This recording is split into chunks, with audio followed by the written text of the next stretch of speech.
Good morning, Your Honor. Good morning.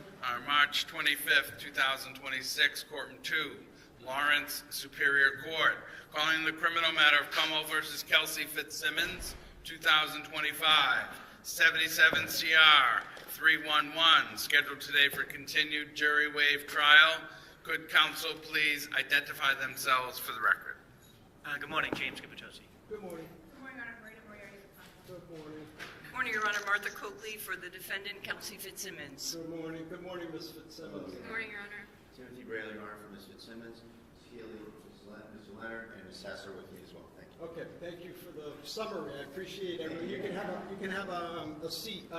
So I wanted to talk about a couple of administrative matters. One is on the view.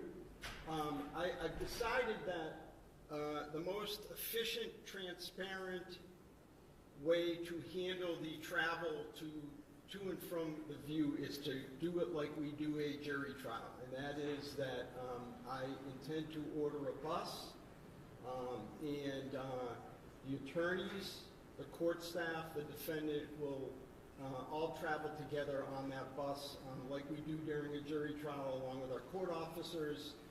I think that it lends to some transparency, but also I think it will be an efficient way to travel over there so that whatever escort or whatever arrangements are made, I'm not suggesting I get involved in that, but whatever arrangements are made for security, that we just are in one place.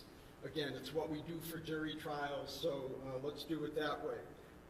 As for the timing, if I can, I'm assuming we'll go tomorrow morning, or whenever you folks work it out.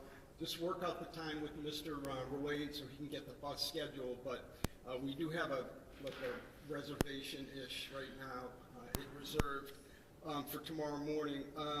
I would suggest that we, like in a jury trial, we gather in the courtroom. Mr. Ruane announces the case, and then we adjourn for the view and return to the courtroom, etc. So that would be the procedure. Also, after thinking about it on media and public access, or whatever, not access, but the public attending, the crowd control, basically, for lack of a better word. I think that after thinking about it, it's not my place.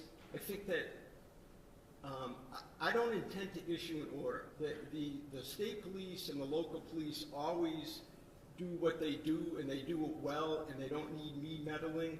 And it occurred to me that when I mentioned yesterday about having some space, order requiring some space between folks, I was really thinking of jurors and all that. So again, unless you folks think I need to order it, I think that the law enforcement are skilled at these things, know how to handle it, and they can use their normal discretion. The media typically is allowed to film things, and it should be public in that way, but do you folks believe that I need to order something more specific than that? No, Your Honor. Okay. No? Okay. All right. So, and then the last thing is, administratively, is I emailed you folks this morning. I took a crack at I'd like to have some starting point for when we have our charge conference, when we discuss the law, the law of assault by means of a dangerous weapon. And so what I did is I just basically formulated what would be a jury instruction as a starting point. It was disseminated by email, but you also should have been left physical copies. Mr. Ruane has marked that item as Exhibit C for identification, and we'll just work off of that, and I think that would be the most efficient way. And then lastly, schedule.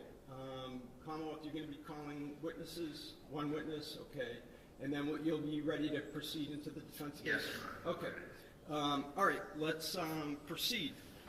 Commonwealth, you can call your next witness. Thank you, Sergeant David Strong, please.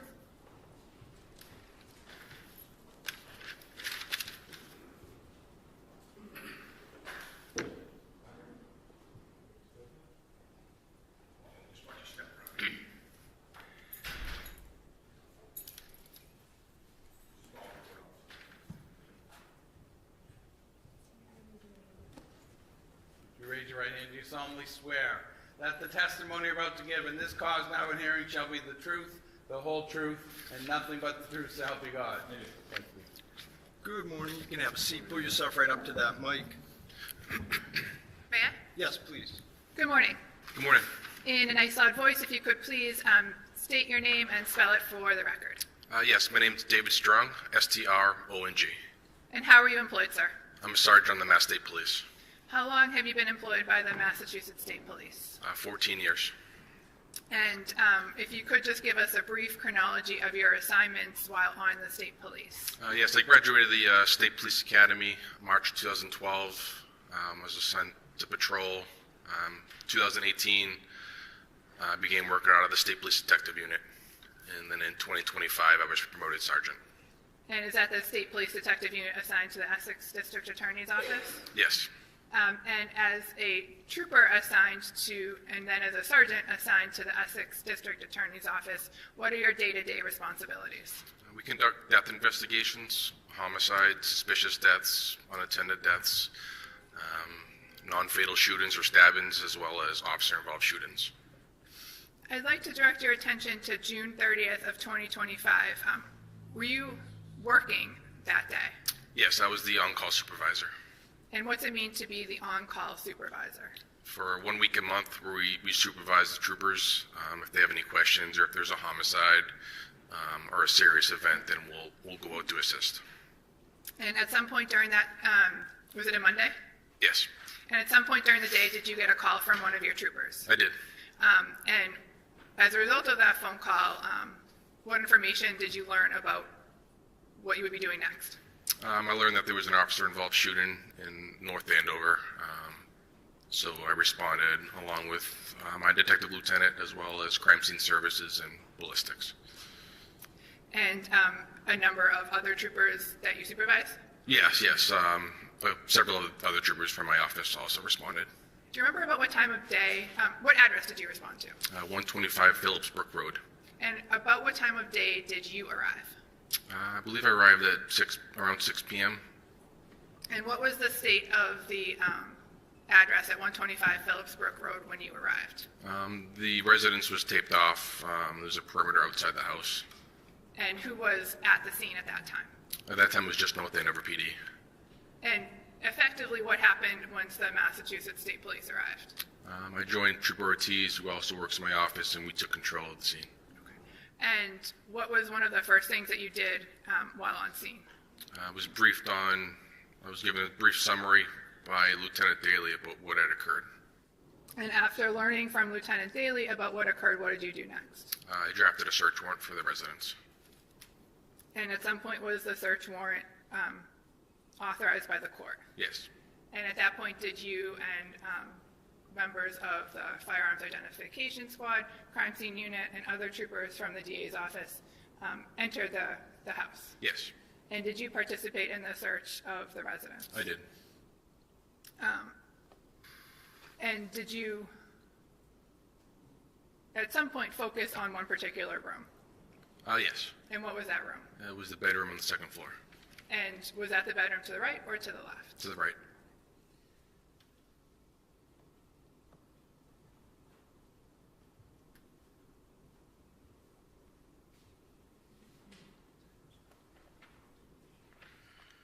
Sergeant Strong, I'm showing you Exhibit 51. Do you recognize that photograph? Yes. And what's depicted in that photograph? It's a green-colored chest, as well as a chair and a box. So the green colored chest you're referring to is this item here? Yes. And where was that in relation to the layout of the room? It would be to your immediate left when you went to the room. And is this the red box you're referring to? Yes, And is that the chair as you saw it that day? it is. At some point, did other members of the search team open the green chest? Yes.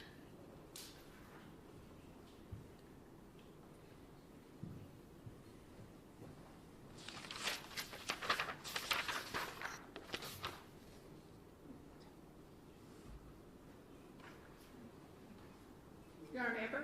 Yeah, will there be objections to these? No, they're not Okay. supposed to. They can All right, be so admitted. let's just have them marked and admitted.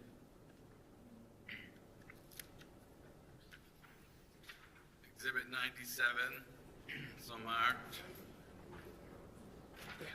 Exhibit 98, so marked.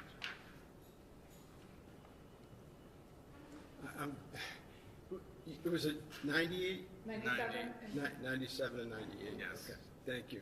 may I just let him know? Yes, please. Showing you exhibit 97, Sergeant Strong. Do you recognize that photograph? Yes.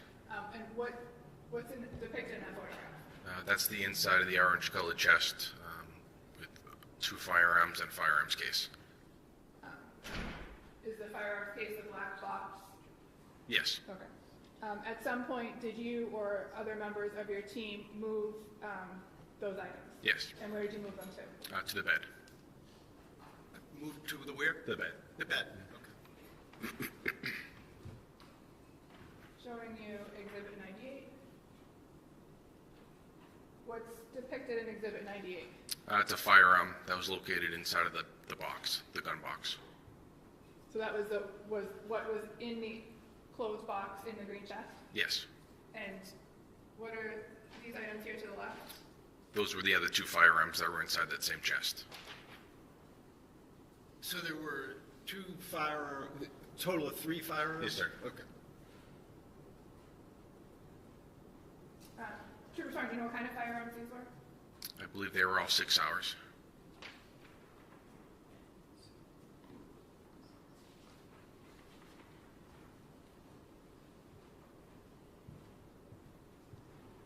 And do you know what happened to the firearms after they were photographed? Yes, a trooper assigned to my office recovered them and secured them in our evidence. And is that where they are today? Yes. May I have one, Your Honor? Yes. No further questions, thank you. Okay. Cross? Thank you, Your Honor.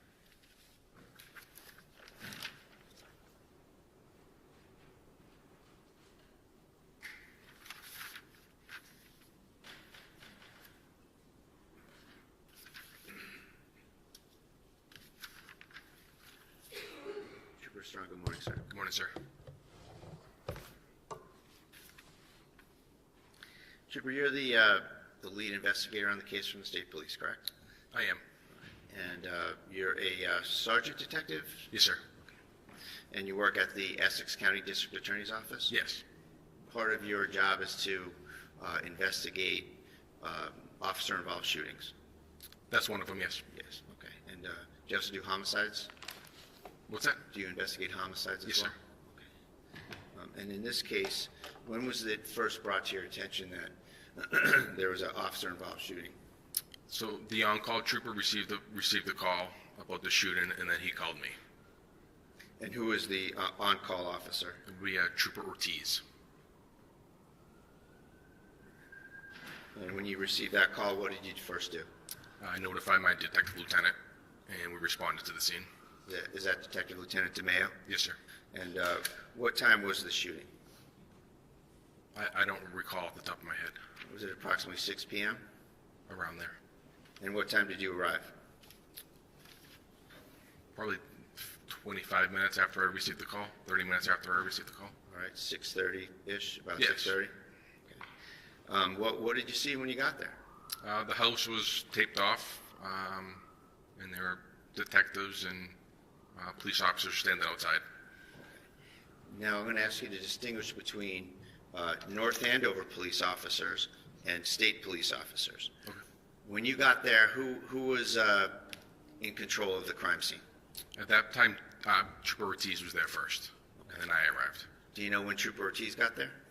It must have been 5 or 10 minutes before I got there. All right, so doing the math, it's about probably 20 minutes where the North Andover police have exclusive control of the crime scene? Yeah, approximately.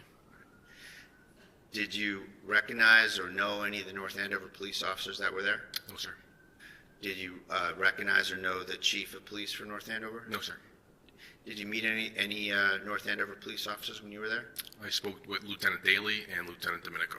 Okay. Who's in charge of that crime scene in this circumstance? Is it the North Andover police or the Mass State Police? Mass State Police. Okay. And as a practical matter, as we said, that transfer could only happen when a state trooper gets there, right? Yes. And the first trooper's there about 6:20, probably, Yeah, approximately. and then you get there around 6:30. Yes. And what was what happened with respect to kind of taking over the crime scene? We just made sure the house was secured. Nobody was inside. Nobody crossed the tape line of the perimeter. And then we knew that we needed to draft a search warrant. Okay. When you got there, did you go in the house? No. When did you first go in the house? Once we got a search warrant. Okay. Were there any North Andover police officers in the house? No. Okay. And when you were there anyway? Correct. Do you know if that was by coincidence or by some order of someone that nobody be in the house or what? It was by an order. Everybody knew that we were in a search warrant, and everybody knew not to be in the house. Okay. When you first got there, what did you do while you were there before you worked on the search warrant? I spoke with Lieutenant Daly and Lieutenant Domenico. Okay. Where did that occur? It was in this, kind of near the school, outside of the house. Was it on the school property or was it on the house property? It was in the school, it would have been the street, so the school Sidewalk part. or something? Yeah. Okay. Was there any mention, to your knowledge or awareness, of any invocation of the town policy regarding drug testing? No. No conversation about that at all? No. All right. Did you speak with Officer Noonan at the scene? No. Where was Officer Noonan? He wasn't on the scene. Okay. Do you know what happened to him? I believe he went to the hospital. Okay. And do you know any circumstances about that? I do not. And you know that that's a common occurrence when there's an officer-involved shooting. The officer's always taken to the hospital, right? Yes, sir. And that's a precaution, but it also gets him out of investigative scrutiny, doesn't it? I think it's policy.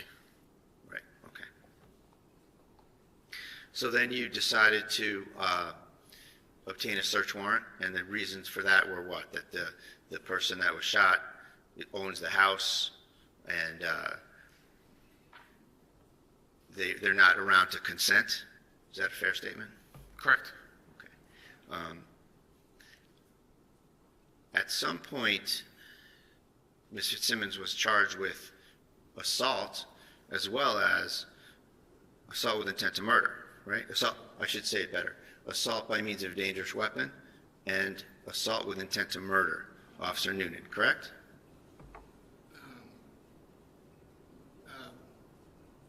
Basis. What's the relevance? Well, it goes to what the investigators did, judge potential investigator bias, that they overcharged the case. What happened at the scene? I think it's pretty basic. What did they charge her with? Okay, how is that relevant to me as the fact finder in determining whether the Commonwealth met its burden on the charge that resulted? So, I think it just goes to potential investigator bias, wherever it may be found. I think it goes to how they perceive the situation early on. It's part of the case. It's part of the circumstances of the case, Your Honor. all right, I'll tell you what, I'm going to sustain the objection. You can make a proffer if you want to protect the record, but I'm going to sustain the Okay, that's it, Judge, just for those issues. Thank you. Thanks. So Ms. Fitzsimmons was charged, Yes. and that was on what date? I don't want to quiz you. How about July 3rd? July 3rd, yes, sir. Okay, a few days later. Yes. Okay. And on July 3rd, had you talked to Officer Noonan? Yes. Was that the first time you talked to him? Yes.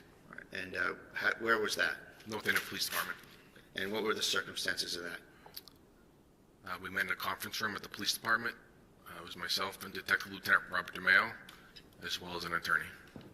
Okay. And that was an interview that was recorded on your body camera, correct? Yes. And the body camera obviously takes video and takes audio, right? Yes.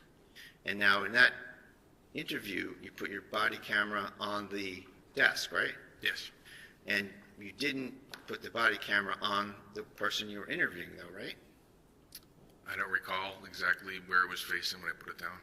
So, but don't you know that we don't have video of any of these officers when they're testifying from your body camera? You mean interview? Yes, I'm sorry, when they're interviewed. Thank you, Aaron. I tried to do them all consistently. I think I put it in the center of the table. So you know that Noonan's not on video when he's testifying, right? Yes. Okay. So that was a deliberate decision you made to not video the witness that you were interviewing? No. Because, I mean, isn't it important to kind of see the witness's demeanor, reactions to questions, their emotional state when you have a body camera? I felt it was just as important to get the audio as well as everybody else in the room.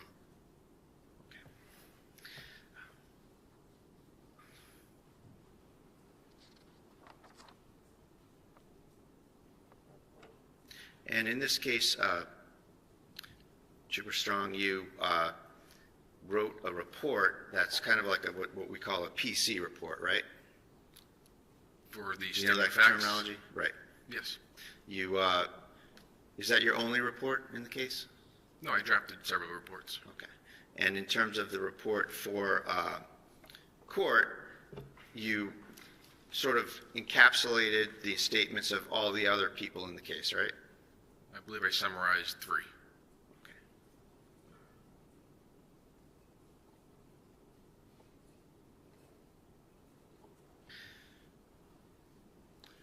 Just gonna use some pictures. Yes.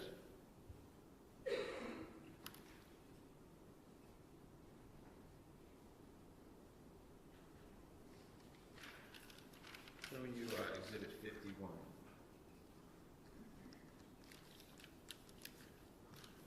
So it's fair to say that Exhibit 51 shows the door frame of the bedroom where the shooting happened, right? Yes, sir. And it shows this chest right here that I'm pointing to. Yes. The firearms, you observed those extra firearms that were in the chest, right? Yes. And it's fair to say those firearms had nothing to do with the shooting in that room, right? Yes. So that's like a chest that has leather trim on it, right? Yes. It has kind of a top that swings back and opens up, Yes. and it has some stuff on it right now anyway in the picture whenever that was taken. Correct. Are you aware of when that picture was taken? I am not.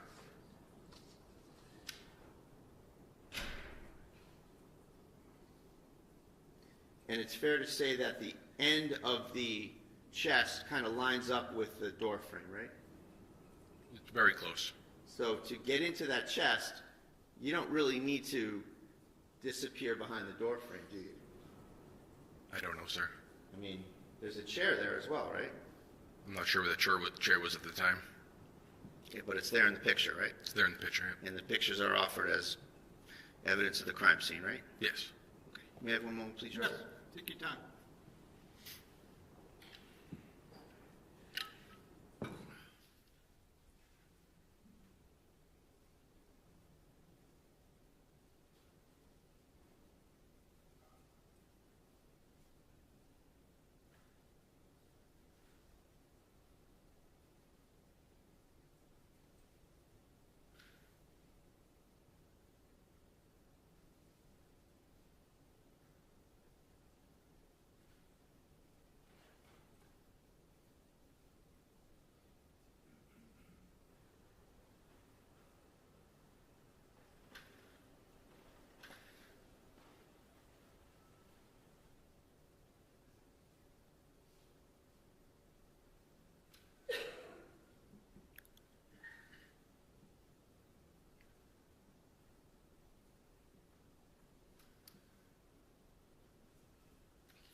Trooper Strong, what time did you get back with the warrant?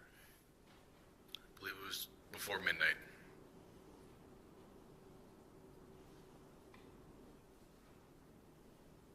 All right, so I just want to get the time frames down when you were at the scene, okay? So you arrived there around 6:30, right? Yes, sir. And then you think Ortiz is there 6:20. Yes. When do you leave to go prepare the search warrant? I write the search warrant in my cruiser. Okay, on the scene. Yes, sir. And how long do you figure that takes you? 2 hours, approximately.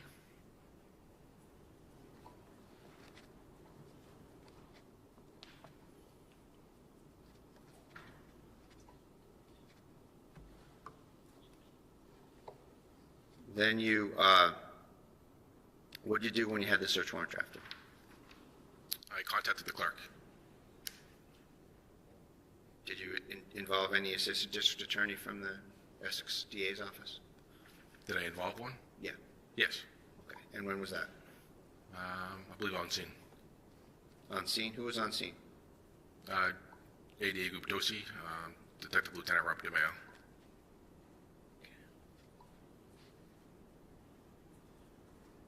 Did you have to go anywhere for the search warrant, or did you do that electronically? I believe it's electronically.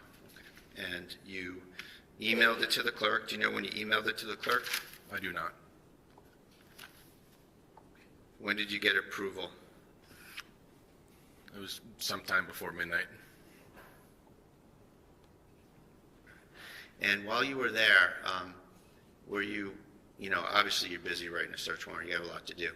Were you also taking note here and there of any traffic into the house? No. Were you, did you know whether anyone from the North Andover PD went in and out of the house while you were writing the search warrant? Not that I'm aware of. Was there an order in place, and you said everybody knew about it to not go in the house? Yes. So was that order, fair to say, as far as you're concerned, that order's in place the entire time you're drafting the search warrant, getting approval, waiting to get it back, right? Yes.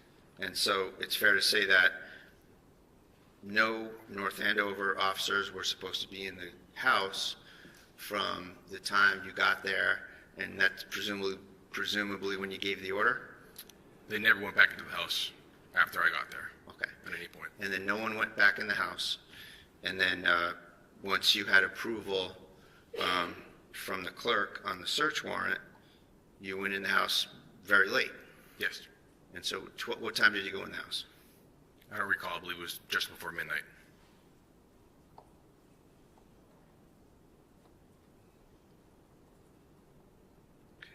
Who went in the house with you?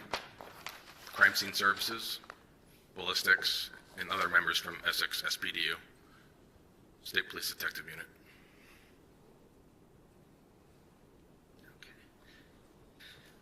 Did any North Andover officers go in the house? No.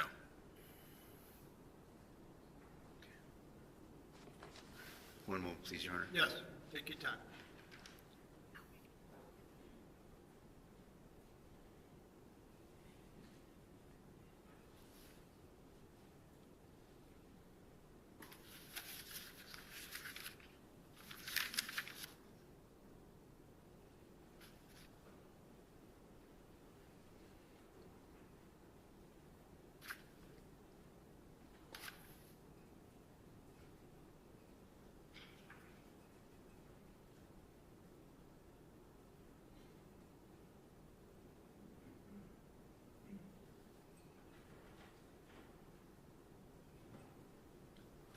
Thank you very much. Thank you. Nothing further. Thank you. Any recross? Redirect? Just one issue. Sergeant Strong, you were asked about the timing of the search warrant that you conducted at 125 Phillipsbrook Road. Do you remember? Yes. And is your memory exhausted as to the exact time that the search was conducted? Yes. Would reviewing a report related to the search warrant refresh your memory? It would. May I approach? Yes.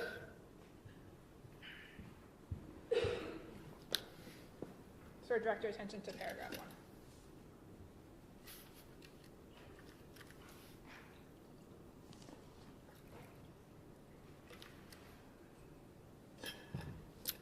Yes. What time did you and other members of the Massachusetts State Police start the execution of the search warrants? Approximately 11 p.m. No further questions. Any, I'm sorry? No questions. Okay, just for clarification, Sergeant, so the search warrant was approved by a judicial official? Yes, sir. Do you recall who that was? I do not. Was it, do you recall what court the person was from? No, it wasn't Lawrence, Essex County. It was a different county, I believe. Okay, it was like an on-call judge or something? Yes, sir. Okay. Yes, sir. And is it fair to say that I had no involvement in reviewing or approving that search warrant? Yes, it is. And is it fair to say that Mr. Ruane, when you mentioned something about a clerk, had no involvement in the issuance or review of that search warrant? He did not. Counsel, either side wish to follow up on that? No, thank you. Okay. All right, thank you very much, Thank you, Your Honor. Sergeant. You may step down. Commonwealth, can you call your next witness? Commonwealth rests. All right, the Commonwealth rests. All right. And is there a motion? There is, Judge. Okay. I'll stand on the papers. All right, so it's paper 90. You've been provided, Commonwealth, a copy? Yes, I received a few emails. All right, defendant's motion for a required finding and not guilty. Let me just read it.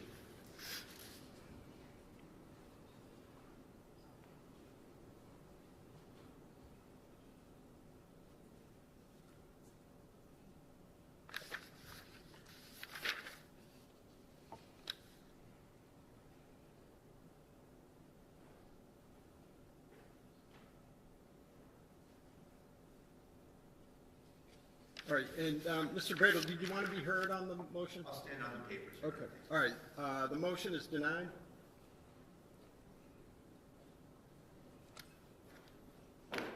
And the defense, you can call your first witness. Yes, Judge. We're going to call Ms. Maureen Teresi. She should be outside.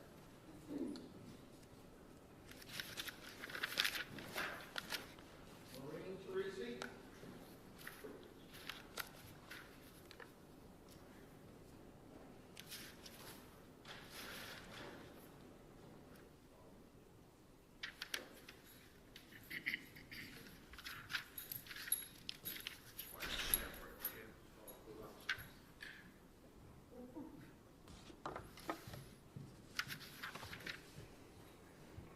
Could you raise your right hand? You solemnly swear that the testimony you're about to give in this cause now and hearing shall be the truth, the whole truth, and nothing but the truth, so help you God. Thank you. Good morning. You can have a seat and pull yourself right up to that mic.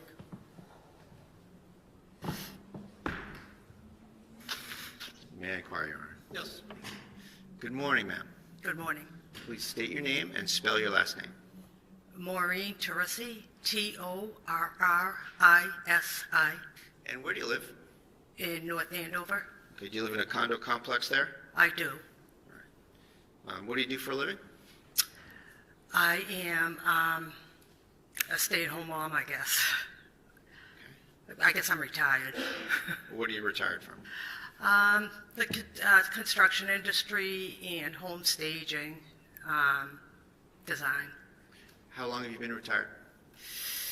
I closed my business, I think, 3 or 4 years. 3 years ago, I had a large staging business. How long have you lived in your condo complex in North Andover? Since 2014. Do you have a dog? A dog? Yeah. Yeah, I do. I have 2. And do you walk the dog around the complex from I- time to time? Every day. Do you, in the course of walking your dog, have you ever made the acquaintance of one of your neighbors named Mr. Noonan? I have. And do you know who that is generally? I do. And how do you know him? Walking the dogs. I knew him as Duke's father, And Duke which is a Duke is dog? his dog's name. I've spoken, just in passing. The dogs interact and, just general talking about the dogs and whatever. So I'd spoken to him a few times and his wife, about the dogs and just general Neighbors stuff. making small talk. Absolutely. Okay. And back in August of 2025, you had engaged him in some conversation about what was going on at the North Andover PD, right? I did. And is that what you said to him by way of initiating the conversation? I did, yes. The beginning of it was just I had a razzing relationship with him, just regarding things going on in the world. And so what I started with is, how do you like what's going on, in the world today or whatever? And he's like, I love it. And then I had asked, what's going on with North Andover, the town of North Andover? What were you referring to when you said that to him? What was going on at the department, as far as, the shooting, the cop being shot. And did he? And he first said, what do you mean? And I said, well, that press conference, the first press conference that was given made no sense. And at that time he said, I'm the shooter. What, he said, I'm the shooter? He said, I'm the shooter. And what did you take that to mean? I said to him that he was the one that shot the other officer, is what I took that to mean. Right. And then what happened? I had asked him if, well, first I said, oh my God, I'm so sorry. I know when police officers have to discharge their weapons, it affects them, and I can't imagine having to do that with a colleague. I'm sorry, I didn't quite get the end of that. I said I couldn't imagine having to do that to a colleague. And what did he say? And he had said to me that,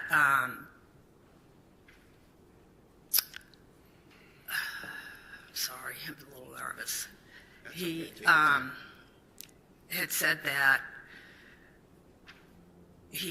there was no choice to it. He had no choice, that he had to, she had the gun pointed at him when he came into the bedroom. And Did he use any he said certain that- pejorative about her?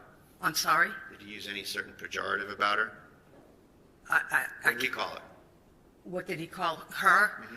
Well, he didn't call her that at that time. He explained very, very briefly what had happened, and he said that when he came into the room, she had the gun pointed at him, and that it clicked. She clicked it, and I said, so there was no bullet there?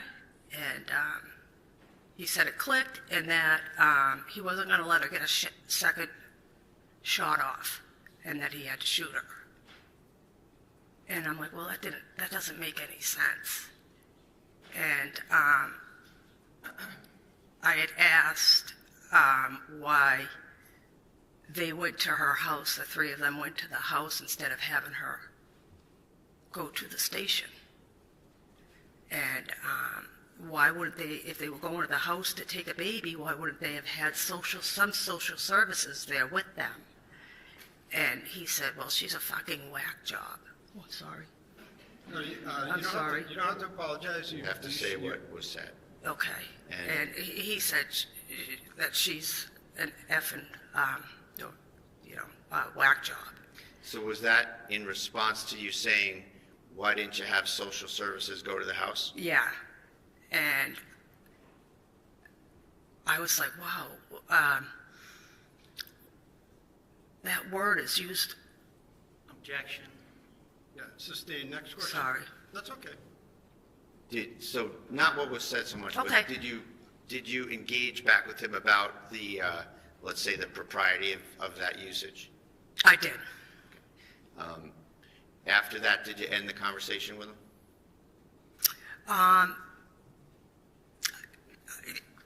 there was a little more conversation, and then it ended, yes. All right, thank you very much. Thank you very much. How did you get involved in this case? How did I get involved in it? Yeah. I didn't. Well, no, how did they know you heard this? Objection, relevance. Overruled. After the conversation that we had had, I was shocked by it. I didn't even know Pat's first name and But his how last. did you contact someone? I did. And a little bit after we had the conversation, probably a week afterwards, I did contact somebody. Who? That Mike Crawford, that I knew was in contact with the defense, and, you know, because I think there was a hearing, I'm not sure, but I know that Mike was in contact with them, and I contacted Mike And so when was this? When was this conversation? with Mike. No, with this conversation with Pat. It was August 20th. August 20th. Yep. Okay. You were interested in this case from the beginning, right? I'm sorry? You were interested in this case from the beginning, weren't you? No, I mean, I was interested in what was going on in my town, yes. You're Maureen Sullivan, Teresi, correct? I am. And you post, and you make comments to newspaper articles, don't you?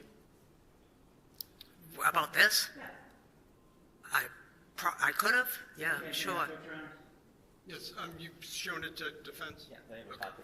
Well, that's you, right? You reposted something on July 10th, correct? When was this? July 10th. Okay, yeah. And what did you repost?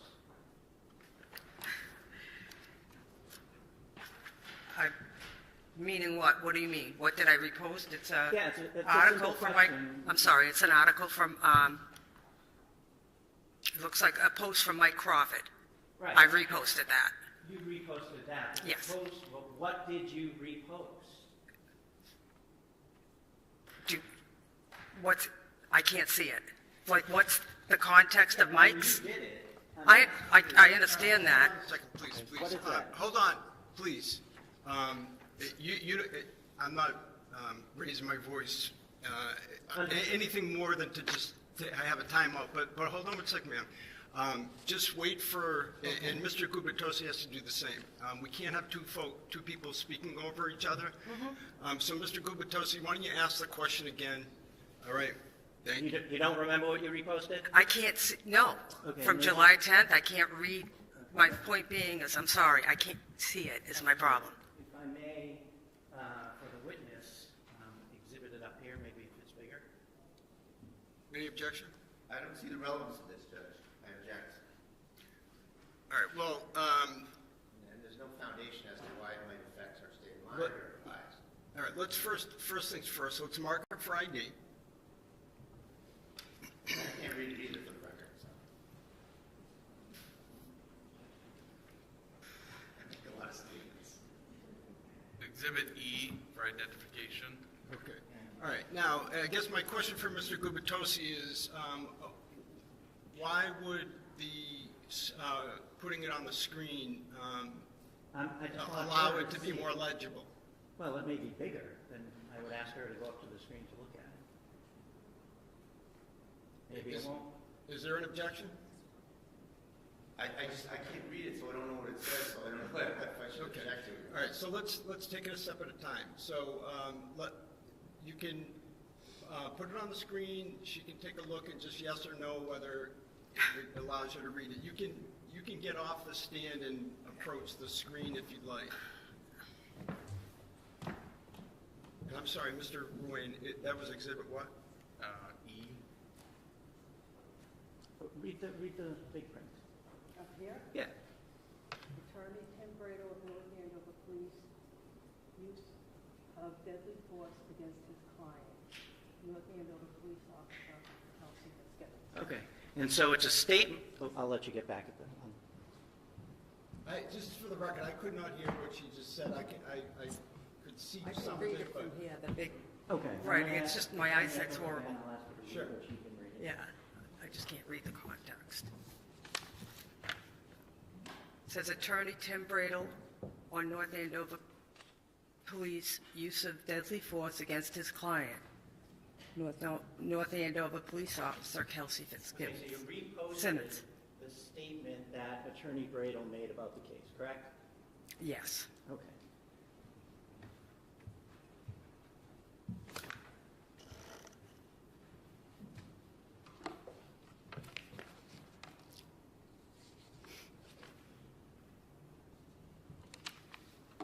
Now, you said you comment to about news articles also, correct?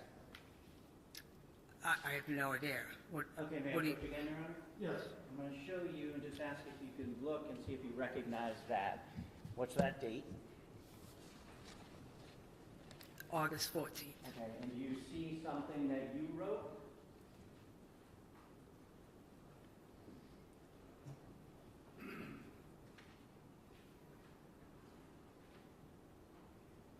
Just yes or no? Just, Yeah, I think- yes, that's my name, and yes, this is a post, well, it's a comment.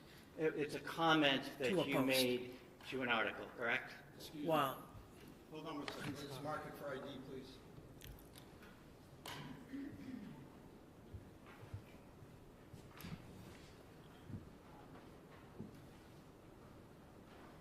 And, Mr. Bradley, you've seen this?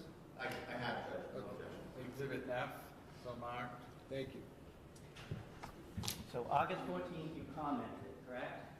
I did. Can you read what you said? Can I read it? Can you read out loud what you said? Oh, sure.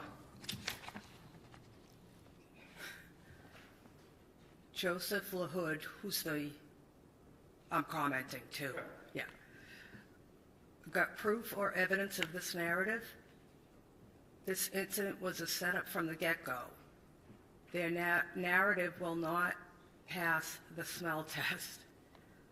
I hope all involved are ready for their tireless scrutiny that independent media will bring to light through extensive research. Ask Norfolk County, Mass State Police, and Canton Police are doing these days. We have just begun. So we have just begun. So you feel like you have a stake in this game? Not at all. You feel that you're akinning this to the Karen Reed trial, right? Yes. That there's a cover-up. Well, not that there's a cover-up. Well, those were your words, weren't they? I don't know is that what it says in there? I forget what that says in there.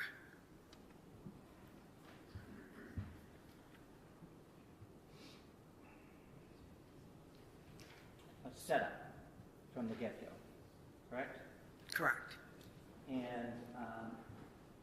tireless scrutiny that independent media will bring to light through extensive research. And then Correct. you mentioned Norfolk, Mass State Police, Yep. and the Canton Police. I did. Correct? Yep. Okay. So a cover. Well, yeah, it's the judicial system seems to be going awry, and there's more eyes on things now. Okay, I'm going to show you something else. I'm sorry, I don't have a copy of this. Let's have that marked on your way out. Thanks.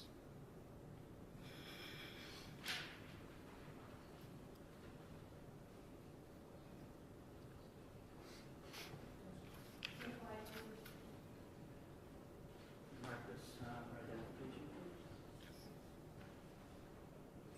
Exhibit G, so marked. Thank you. Can you first look at it and see if you recognize it? Sure. Okay? So look at the first page. Do you recognize what that is? I do. Okay. Can you flip to the second page? I sure See if you can. make a comment to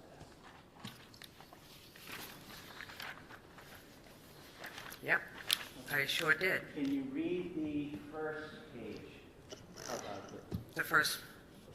The post itself. Yeah. Today, it's from the North Andover Police Department. Today is National Police Women's Day. Please join us in recognizing Sergeant Katie, can't say her last name. Do you If want you to can't spell read it? the last name, that's fine. Go ahead. Okay. Sergeant Julie Nigro, and School Resource Officer Stephanie Rizzo. They have over 43 years of combined experience, and it shows, as all three demonstrate strong leadership inside and outside our department walls. We appreciate their immense dedication to helping both residents and visitors in the North Andover community every day.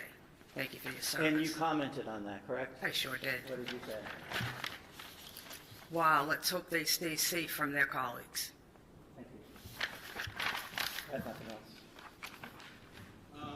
Redirect?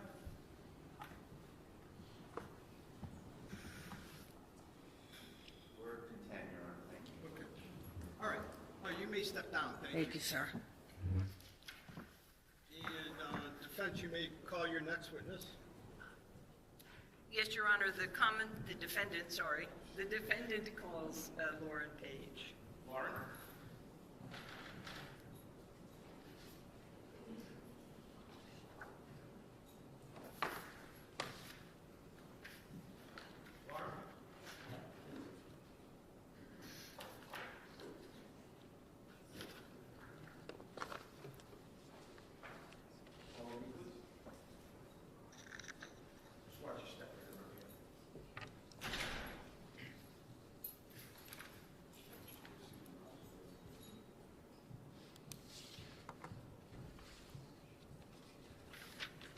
Could you raise your right hand? You solemnly swear that the testimony you're about to give in this cause now and hearing shall be the truth, the whole truth, and nothing but the truth, so help you God? Yes. Thank you. Good morning. You can have a seat right there. You pull yourself right up to the mic. May I proceed, Your Honor? Yes. Good morning, Mrs. Page. I'm going to ask you to give your full name, first name, last name, and spell it, mostly for our stenographer, if you can do that. Sure. Lauren Page, Lauren, Page, Page. Okay, I'm just also going to note that because the windows are open, occasionally we have fire trucks go by, so if we hear that, we'll stop our conversation, okay? Sure. Thank you. Mrs. Page, you're the mother of Kelsey Fitzsimmons, is that correct? Yes. Do you see her in the courtroom today? Yes. And you have to say yes or no again for the stenographer. Yes. And what's she wearing today? A white blazer. Can I have the record reflect, Your Honor, that this witness has identified her daughter as the defendant? Yes. Thank you. Now, Kelsey's father is Stephen Fitzsimmons, is that correct? Yes. And is he your ex-husband? Yes. And you are now married to William Page, is that correct? Yes. Can you tell us just roughly, you were together with William Page since 2011, and then you've been married since 2022, is that correct? Correct. And you have another child besides Kelsey with Stephen Fitzsimmons, is that right? Yes. And who is that? Stephen Jr. And is he 6 years older than Kelsey? Yes. Your husband, Will Page, also has 2 children from a prior marriage, is that correct? Correct. And who are they? Madison Page and William Page. Okay. And how old are those children? Madison will be 18 on the 31st of this month, and Willie is 20. Okay. And those families are friendly, are they not? Yes. Where did you grow up, Mrs. Page, and go to high school? Arlington, Mass. And did you have education after high school? Yes, I did a 2-year paralegal program at Aquinas Junior College in Newton. And did you become employed after school? I did. I worked for Shawmut Bank. Okay. And in general, what was the nature of that first job you had? Teller, assistant manager. Okay. Excuse me. And since that time, you've been employed, is that correct? Yes. Okay. Where do you live now, Mrs. Page? Methuen, Mass. And I won't ask you the address, we don't need that. And where do you work now? I work for Sullivan Mechanical. It's in Wilmington. In Wilmington. And how far away is your home from the North Andover home where Kelsey Fitzsimmons lived in June of 2025? 8 minutes. And how about your place of work? How far away is that? 20. Kelsey went to college, did she not? Yes, she did. And after that, did you stay close with her? Yes. Close to her today? I'm sorry? Are you close with her also Oh, today? yes, yes. And did Kelsey live in Methuen with you and Mr. Page, his son and daughter, from before Christmas 2025 until recently? Yes. When Kelsey finished college, did she do about a year and a half of law school? Yes. And you're aware she applied to become a corrections officer in Essex County, is that correct? Yes. And she served as an Essex corrections officer before she went to the North Andover PD. She did. And all during that time, you were close in contact with her. Fair to say she was in your life, you were in hers? Absolutely. Okay. And again, what town do you and Will live in now? Same, Methuen. In Methuen, okay. At some time, did Kelsey move to North Andover? Yes. And did she first have an apartment and then bought a house, is that right? Yes. Where did Kelsey live when she served as a corrections officer? Her apartment in North Andover. And again, how far away is that from where you lived in Methuen and where you live now? 10 minutes. Close drive, correct? Yes. And you knew that your daughter Kelsey was engaged to Justin Alayan, did you not? I did. And you also knew that Kelsey had a child, of course, is that right? Yes. And that Justin was the father. Yes. You knew they were planning to get married in October of 2025? Yes. And did you know her fiance's parents, sister, just yes or no? Yes. You had met them upon occasion and socialized with them, is that right? Yes. And you knew that they lived in Stowe, Massachusetts, is that also correct? Correct. During this time that your daughter had her baby Caden, did you ever babysit for him? We did, yes. And could you just tell generally, what kind of baby was he? Fussy, calm? Can you give us a description of the baby? Caden was very easygoing, very happy baby. Easy to take care of? Yes. And generally, in your experience, when did he cry? If he needed to eat? When he was hungry? Yes. And when you, I'm going to draw your attention now to June 30th, 2025. And we're going to focus on that day. Caden's about 4 months old, is that right? Yes. At that time? And where was Caden living at the time on June 30th, 2025? Phillipsbrook Road in North Andover. With Kelsey, is With that Kelsey, correct? Yes.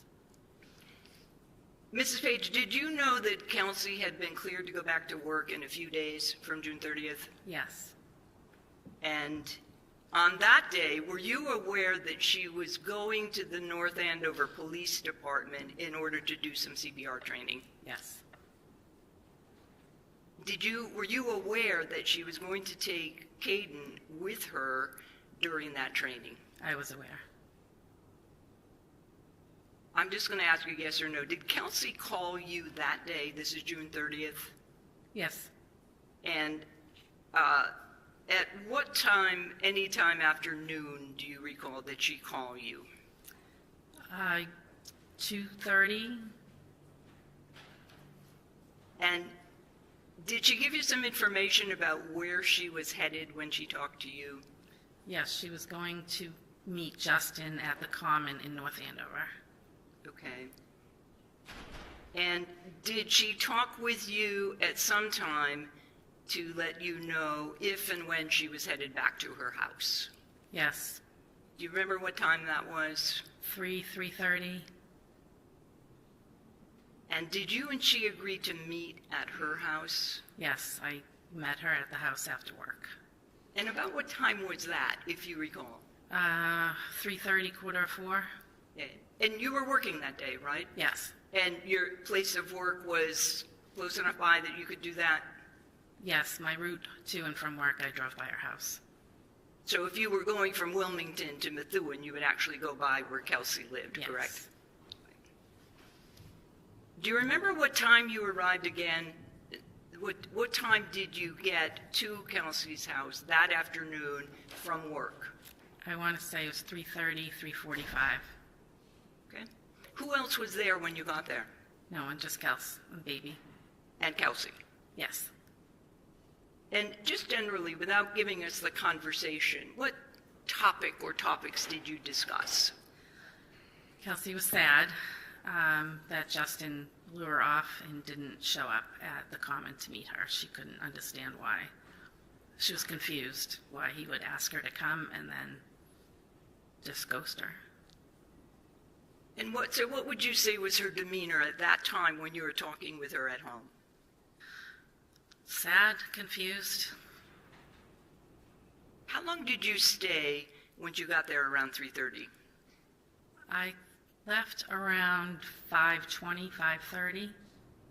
And just in general, again, Mrs. Page, what were you doing while you were there with Kelsey and Caden? We sat in her living room, played with Caden, talked.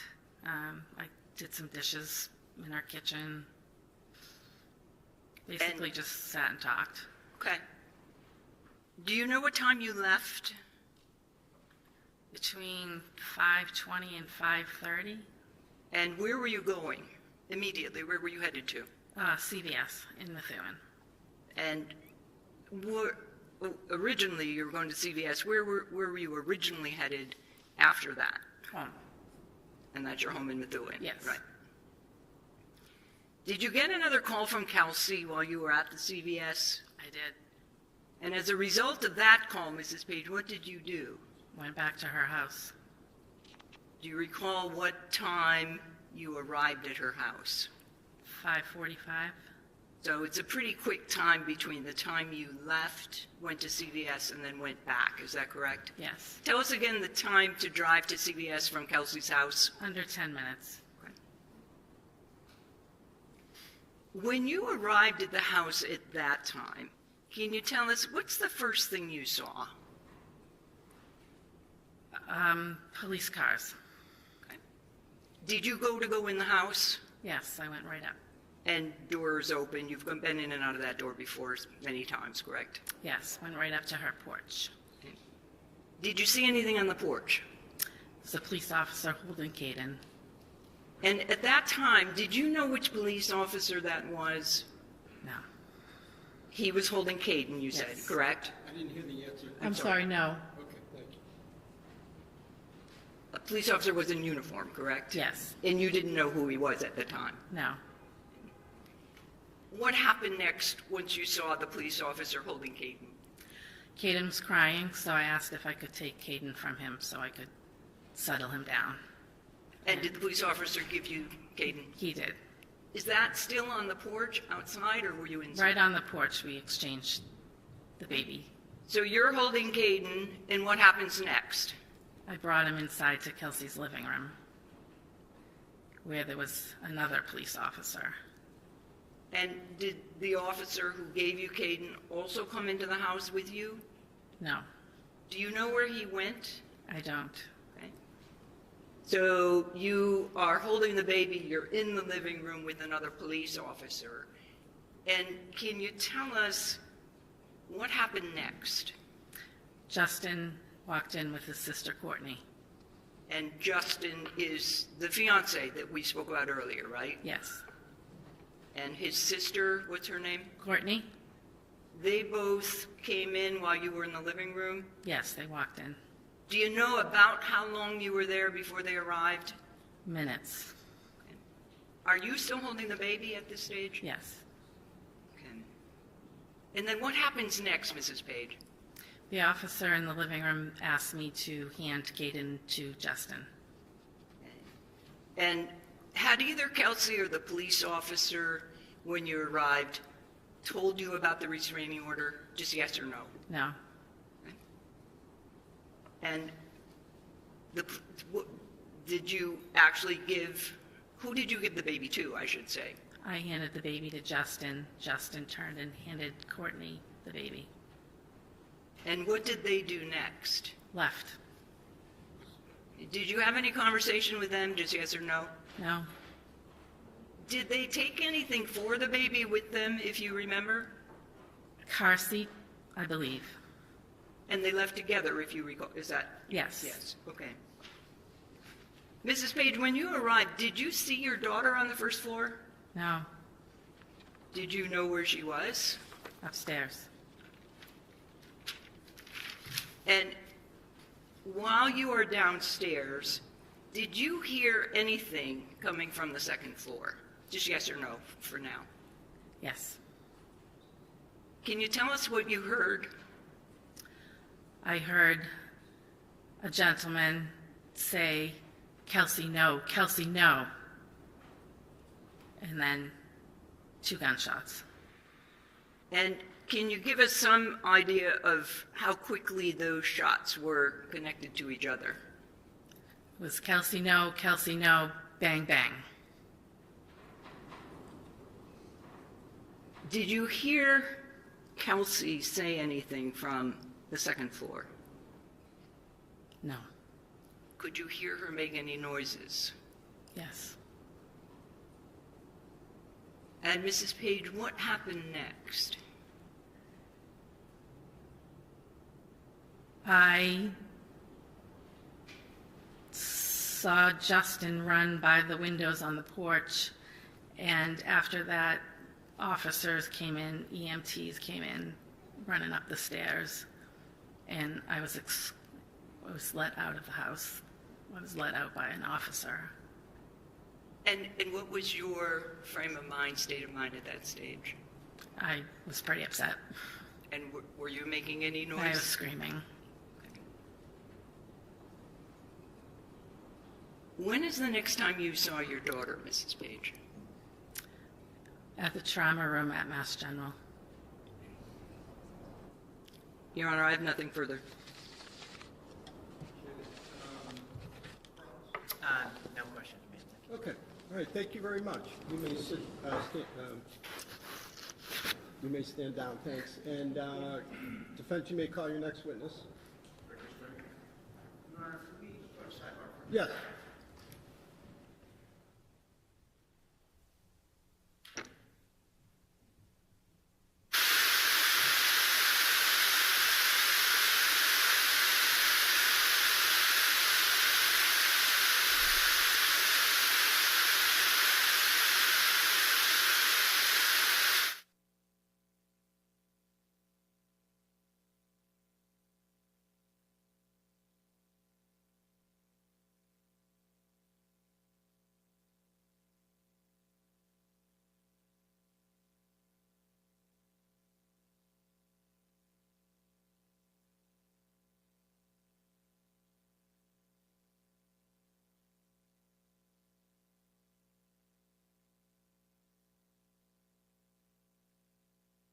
Take maybe a 20-minute recess.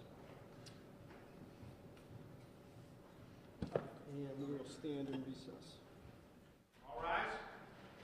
We'll stand in a 15-20-minute recess. Please exit the courtroom quietly for other sessions up and running. Thank you.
record on the Kelsey Fitzsimmons matter.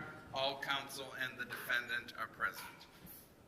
Okay, defense, you may call your next witness. Thank you, Your Honor. The defense calls Kelsey Fitzsimmons.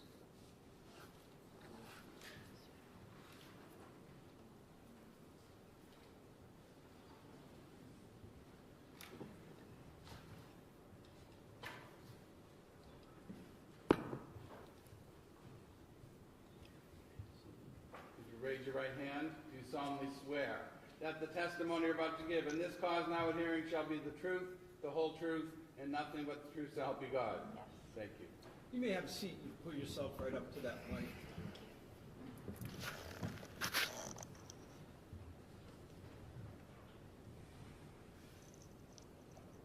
All set. Thank you, Your Honor. May I inquire? Yes. Thank you. Good morning, miss. Good morning. State your name and spell your last name. Kelsey Fitzsimmons, Fitzsimmons. How old are you? I'm 29. Excuse me. Do you mind just pulling that mic a little bit closer just so that we can hear you? Is that better? And I didn't hear your last answer. I'm 29 years old. 29. Okay, thank you. Yeah, that's better. Thank you. And what's the town of your residence? Currently, Newburyport. Where'd you grow up? I grew up in Methuen, Massachusetts. And did you live there your whole life? Most of it, yes. Did you go to high school there? I did. And where did you go? Methuen High School, When did you graduate? 2015. And you lived there with your parents and your family? Yeah, I lived with my mom and my dad. There were two different houses. Tell the judge a little bit about your upbringing and your family and who's who. So I have my mom, my dad, my mom Lauren, my dad Stephen, my older brother, my biological older brother Stephen Jr., and then I have my stepfather, William Page, his two kids that I consider my brother and sister, Madison and William. I'm sorry, I didn't hear the names. My younger brother and sister are Madison and William. Madison and William. Did you say that they were step-siblings? They are step, yes. Okay. Try to keep your voice up. Okay, sorry. Use the mic, Okay. kind of like I am, a little like that. Okay. All right, thanks, Kelsey. So, you guys are a close family, right? Yes. And they've been with you through this process the whole time, right? The whole time. When did you graduate high school? 2015. Did you go to college? I did. And where did you get your degree from? I got my degree from Fisher College. I got my Bachelor of Science in Criminal Justice. What year was that? 2020. What were some of the awards and distinctions you received at Fisher College?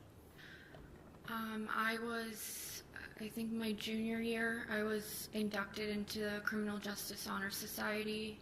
In my senior year, I was voted in as the president of the Criminal Justice Club, and I just worked closely with campus police there and the advisor of the Criminal Justice Club. Did you work while you were in college? I did. Where'd you work? I worked for the college as a work study, and I also worked as like a host / waitress down the street at a restaurant called Cheers. Did you do any security work?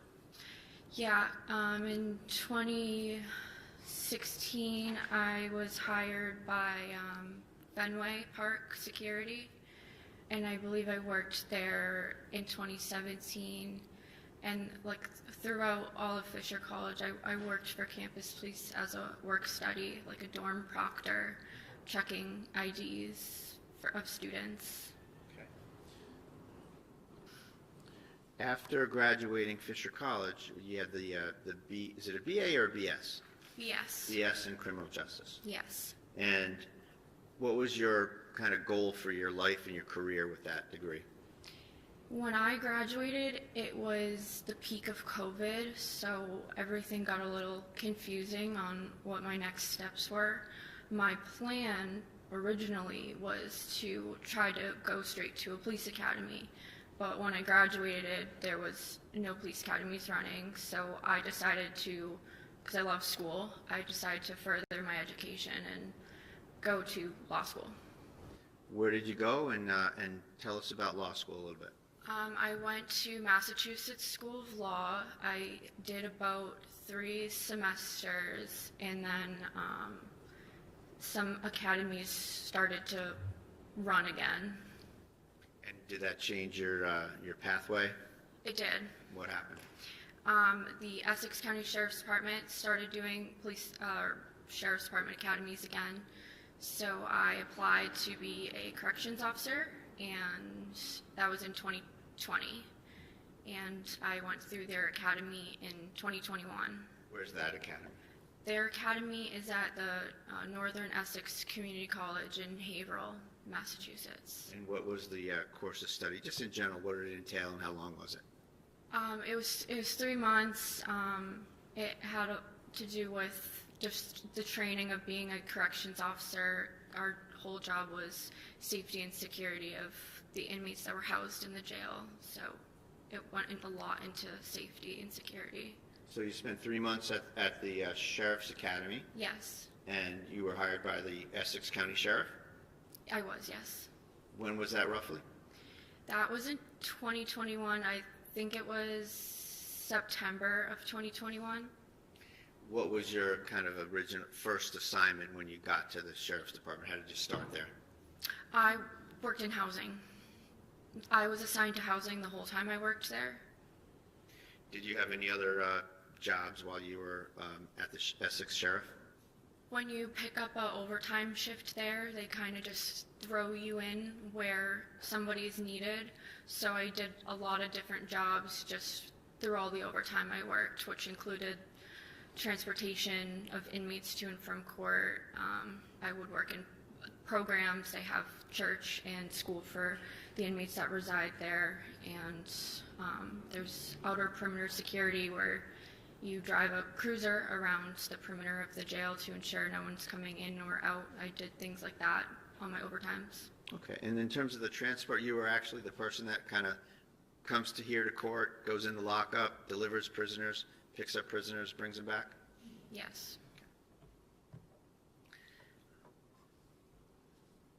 How long were you at the Essex Sheriff? About 2 years. What, and at that point you had a career path decision, right? A Yes. different decision. I did. And what was that decision? I always knew I wanted to be a police officer. And was there some opportunities that came up in that respect? Yes, while I was working for the Sheriff's Department, I had moved to North Andover.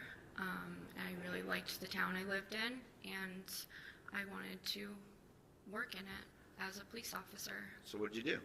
I applied to the North Andover Police Department. Did you interview with Lieutenant Daly, was it? I did. He was on a panel interview. They call it like an oral board. It included Lieutenant Daly and several other members of the North Andover Police Department. And I take it that you're not going to get hired there unless they approve you. Yes. And that happened, and you were hired? Yeah, they do an extensive hire check. Background check and so forth? Yeah, like there's a lot that goes with it. What you would expect in terms of a police officer getting hired. Yes. What's the first step when you get hired as a police officer? What do you do next? You have to go to the police academy for 6 months. So you've been through a 3-month Essex Sheriff Police Academy, training academy, and now you're about to start a 6-month North Andover Police Academy training, right? Yes.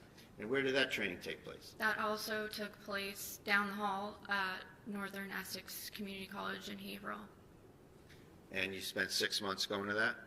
6 months, yes. Was that, is that something where you like stayed there the whole time, or did you come and go? Did you commute? How does that work? I commuted. I got there in the morning, left sometime in the evening, and we had weekends off, so it was 5 days a week. Okay. When did you graduate from there? I graduated in May of 2024. And did you run for any positions within the academy that they have in your class? Yes, while I was in the police academy, I ran for treasurer, and I became the treasurer of my class. And what does that entail? That entails everything financial through our academy. I would collect, we had like academy dues, I would collect them, and we would purchase things that we wanted, such as like sweatshirts and sweatpants to wear for our PT days, as well as an academy sweatshirt. I also planned our graduation party, so I had to book it, collect the funds for it, and plan it, essentially. And is it a situation where there's different classes going on at once, like class of 2020, class of 2021, like that? Yeah. Right. And you were the class of 20? Well, my class was called Rock 5, so I don't know how the numbers go, but the one before me was 4 and the one after me was 6. I was Rock 5, ROC 5. All right. And when did ROC 5 graduate? May of 2024. And you graduated with the class? I did. And what was your first assignment with the North Andover PD? You first go to patrol on FTO, and FTO is meaning you're with a field training officer, so you ride with somebody in the same cruiser for a period of time. And who were your field training officers? So I had several, because you do different shifts. I had field training on day shift. My field training officer was Officer Tierney.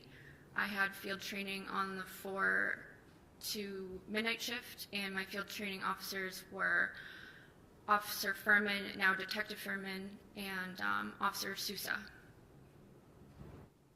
The entire time you were there, were there any other FTOs that you had, just to kind of list them all off? I think there's multiple officers there that are FTO trained, but those were the ones that were assigned to me to train me. So you were, I'm sorry. No. Can you just, Oh, yeah.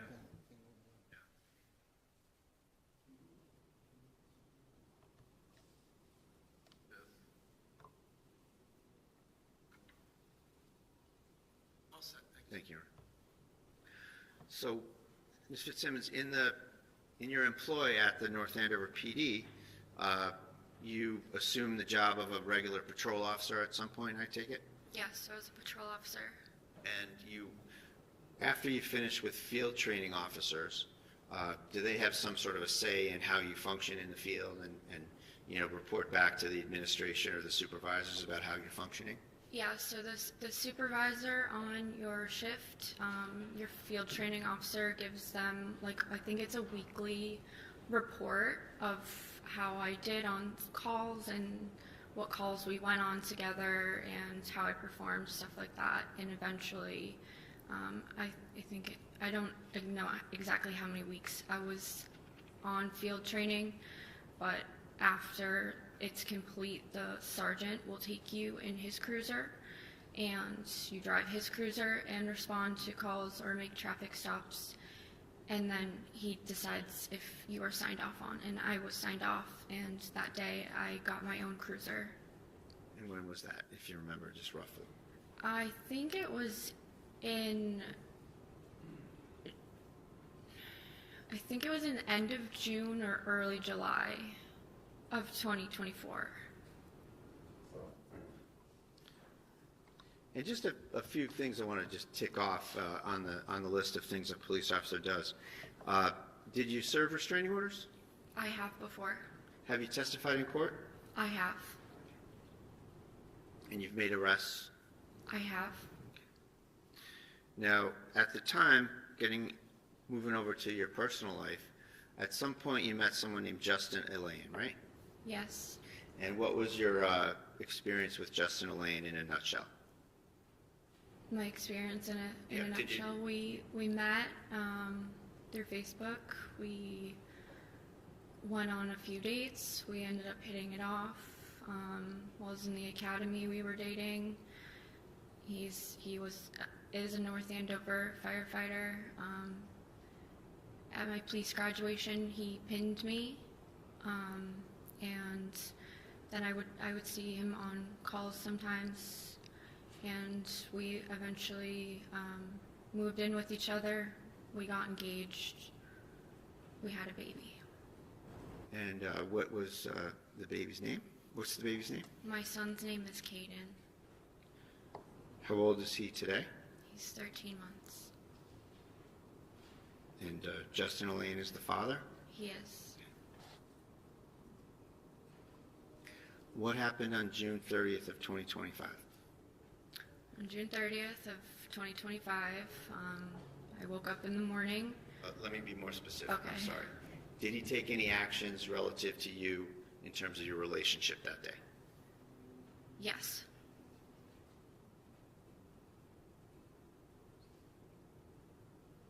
And what did he do? He obtained a restraining order against me.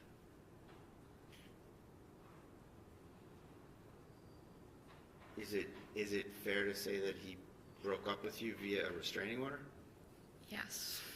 I did not speak to him. I realized our relationship was over when a restraining order was handed to me. Okay. So let's rewind to the events of that day, okay? Okay. So that morning, were you home? I was. Who was home? So my sister slept over the night previous, so June 29th to June 30th. So she was over in the morning. Maddie? That's Madison, yes.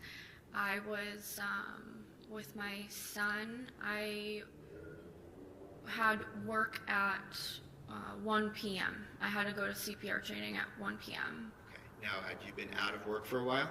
I was, yes. All right. And when did you first go out of work? I worked up until I gave birth. Caden came 5 weeks early, so I wasn't expecting it, so I went out basically the day I gave birth to him. And his birthday is what? February 16th, 2025. Now, when you were seeking to go back to work, did you get cleared to go back to work in June of 2025? Yes. Did that entail going through certain trainings and getting reviewed and stuff? It did. What was the event on the 30th that you had to do to finish that off? I had CPR training at 1 p.m. on the 30th, scheduled. Was that your last thing you had to kind of go through? That was it. Yep. Were you seeking to see Justin Elaine that day?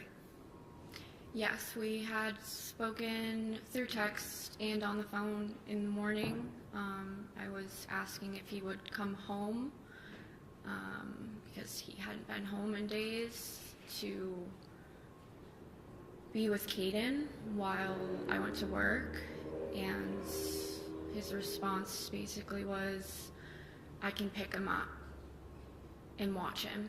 And I said, you're not a babysitter. So there was a bit of argument about that.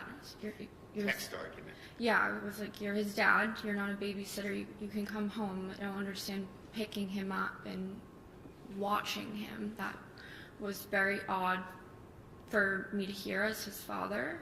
Moms don't like when dads say they're going to babysit their own kid, right? Yes, like your dad. And at some point, just to kind of cut to the chase on that, you made a plan to meet up in North Andover? Yeah, there was a lot of texting back and forth. He originally said yes, and then he said no, and then he said, I'll meet you tomorrow.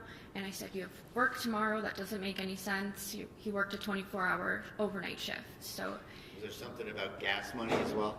yeah, he said that he couldn't drive from Stowe, Massachusetts to North Andover because he had no gas in his truck.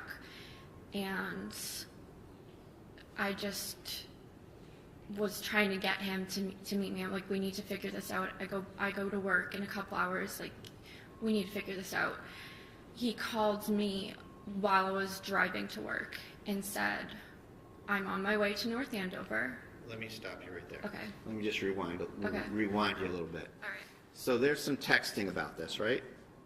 Yes. And the texting that you have and that's been kind of passed around in the case, it doesn't end up with, okay, I'll come and meet you at the North Andover Common, right? No. So was that arrangement made outside of those texts? Yes. Like looking back now, I think it was strategic, but. All right. Well, just I don't want to keep. I don't want to. That's just my opinion. Yeah, I don't want to ask for your opinion Okay, on it. sorry. I just want to factually. I'd like to ask you: were there a couple calls back and forth that kind of Yes. set that up once and for all? Yes, he called me on my way to work. I decided I'm going to bring my son with me, which wasn't a big deal, but when I was on my way, he called Well, me. hold on a second. Just to be. Yeah. Excuse me, I just need to confer with our court staff. Mr. Rain, can you turn the...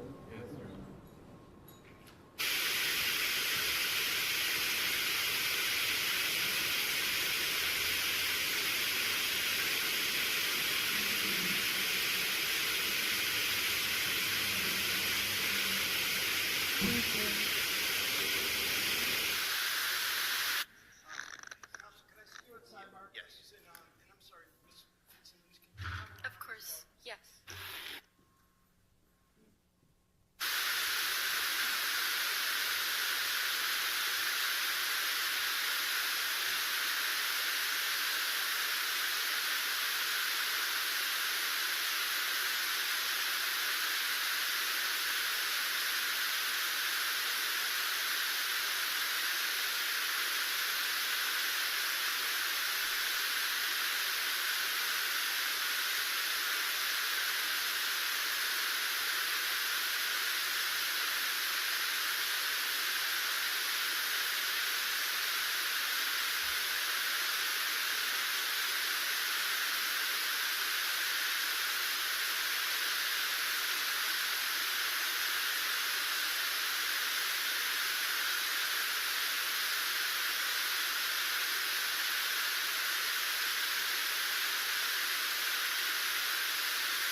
Recess, and I'll come back in a couple of minutes. All rise.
And Ms. Fitzsimmons, could you retake the stand? Thank you. Take your time.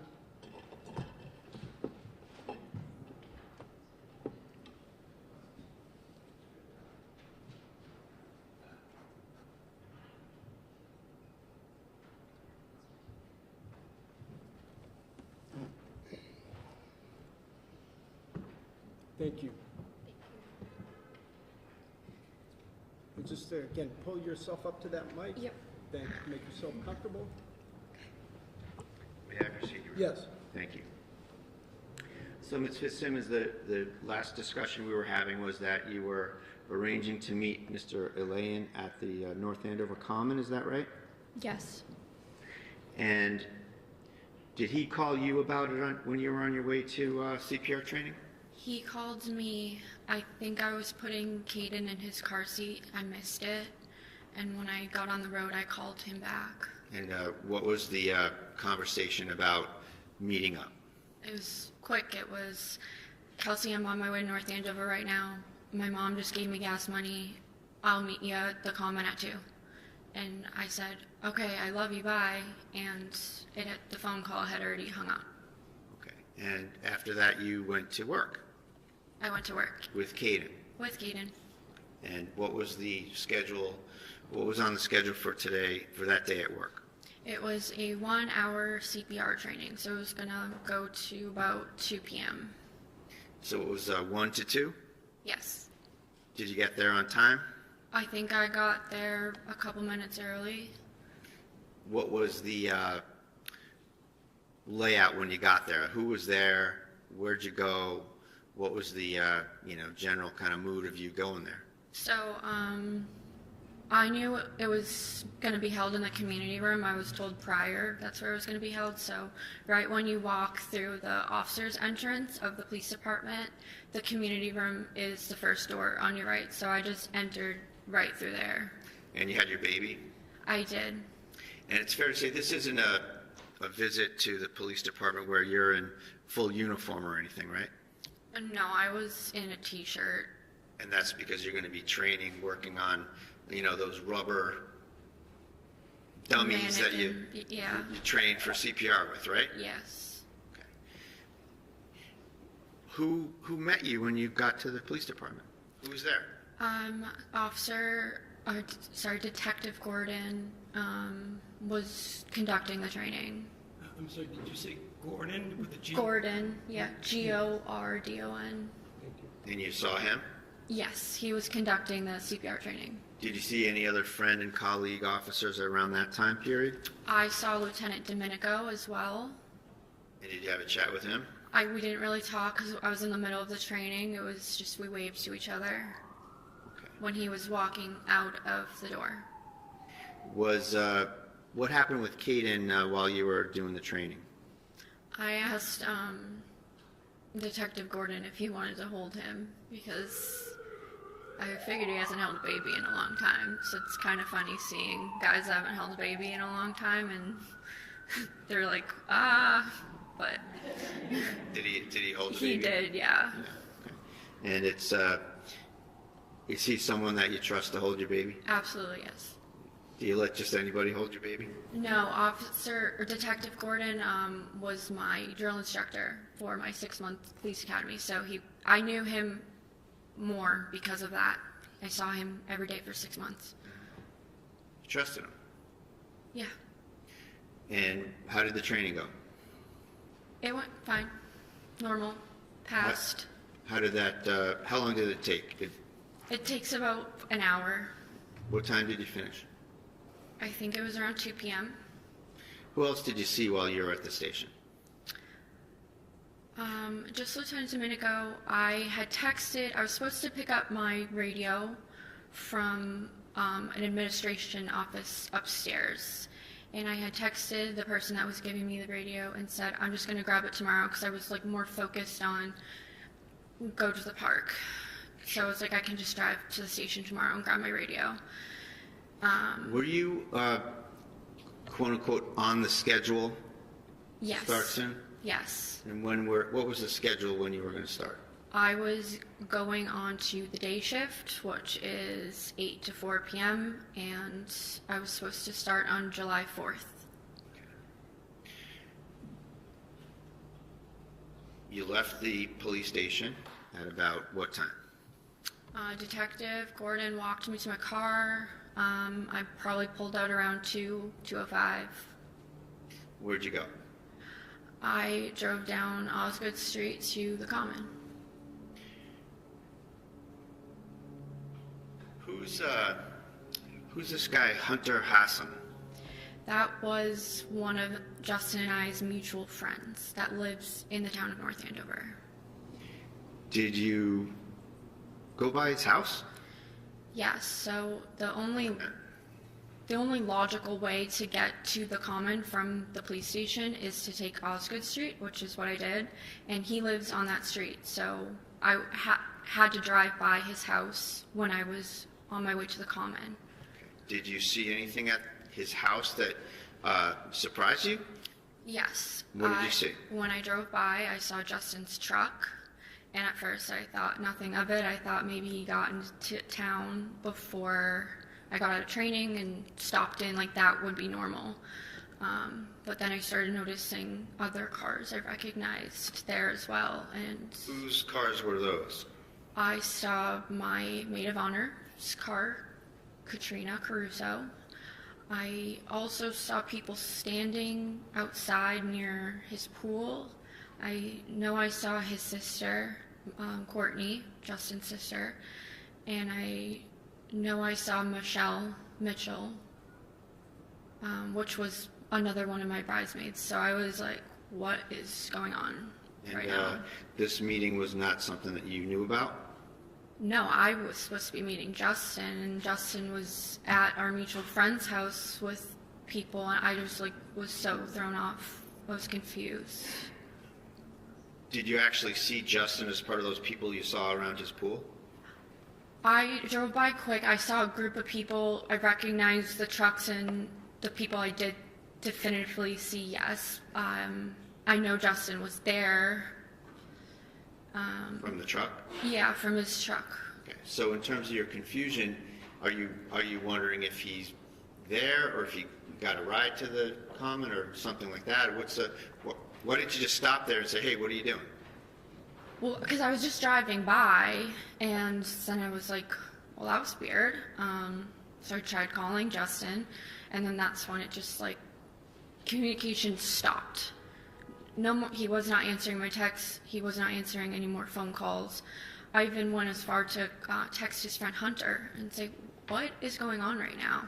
And am I allowed to say what Hunter said back to me? So did he respond to you? He did, yes. Did it affect your state of mind about what was going on? No, it confused me even more because he said, oh, everyone's just meeting up for people who forgot things at the house from the bachelorette party that happened a couple of days prior. He said everyone was meeting there to pick up things that they forgot. And I was like, meeting in North Andover.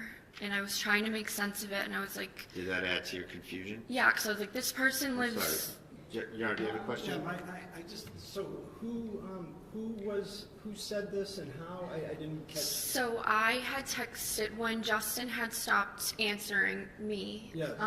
I texted his friend whose house he was at, and I knew he was there because I had to drive by from. This is Hunter. This is Okay, Hunter. all right. Yes. Now I get it. Okay. Yes. Okay. So I texted Hunter, and he told me everybody was meeting there to get things that they left at the bachelorette party, and it's like, that's in my mind, that made me even more confused and didn't make sense because everybody lives here, there, why meet in North Andover? Let me stop you right there.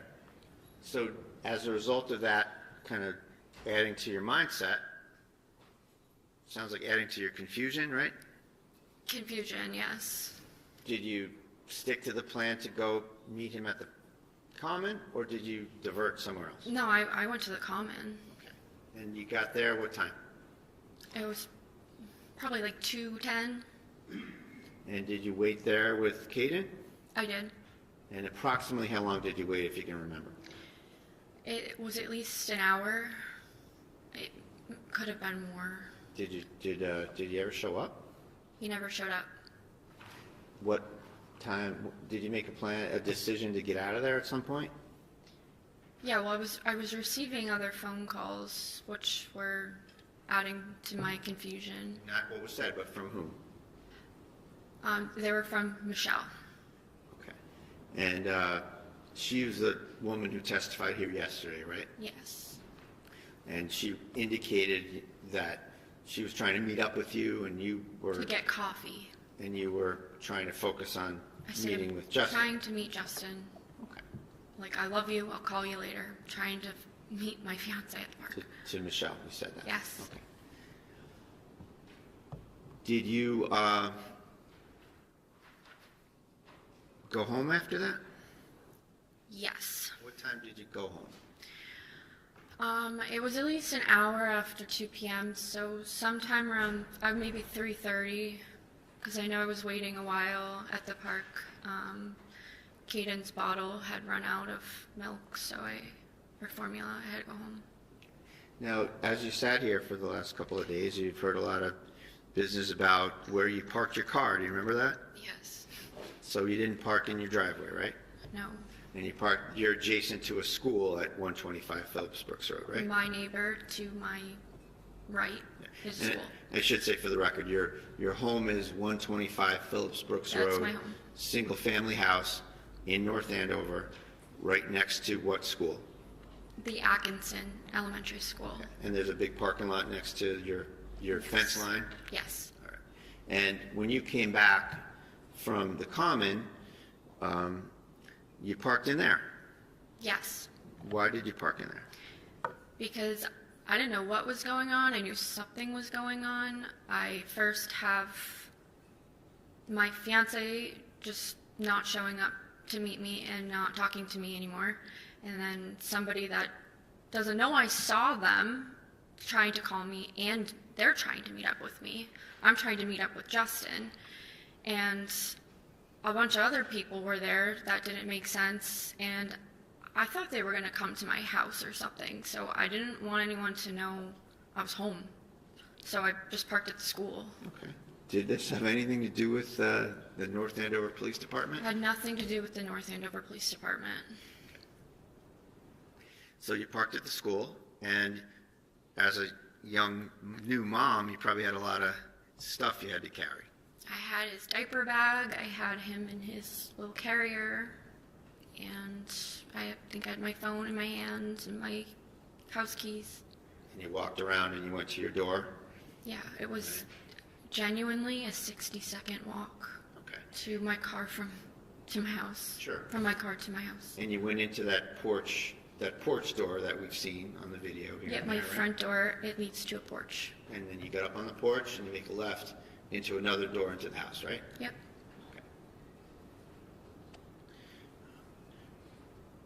What happened when you first got home? What did you do?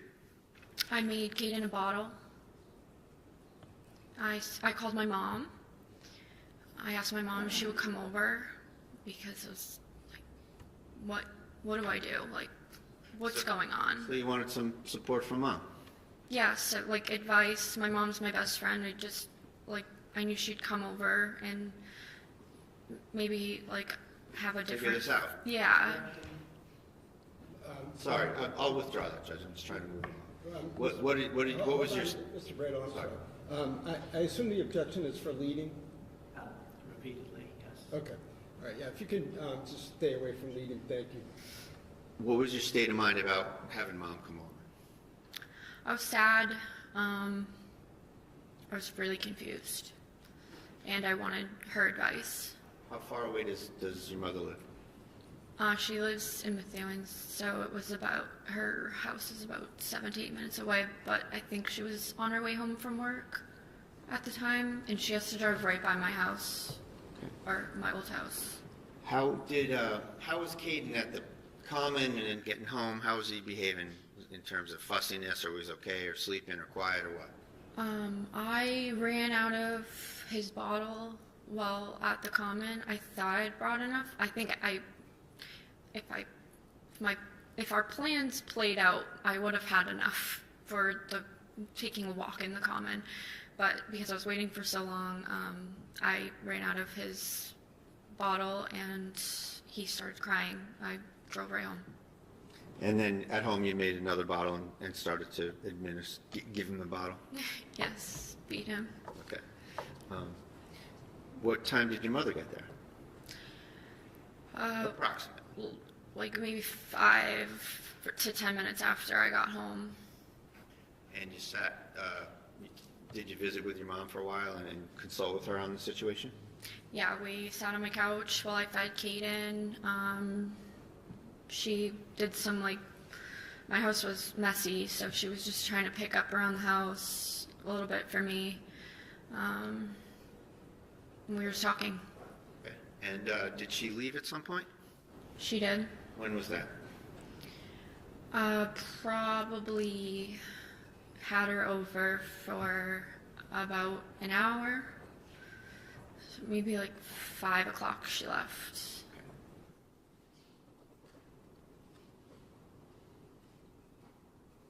Was her car in the driveway? Hers was, yes. And obviously she got in the car and left in her car. Yeah, I told her that I was going to be packing and probably going camping with my son, which is normal for me. My family owns land. We call it our happy place. I've been going there since I was a baby, so I was going to go there to clear my mind since Justin wasn't going to meet up with me. I just figured I don't have work till the 4th, so that's what I'm going to do. And The idea of sitting around. just, Sustained. I just didn't. No, I'm sorry. Oh, sorry. The objection was sustained. Oh. So, next question.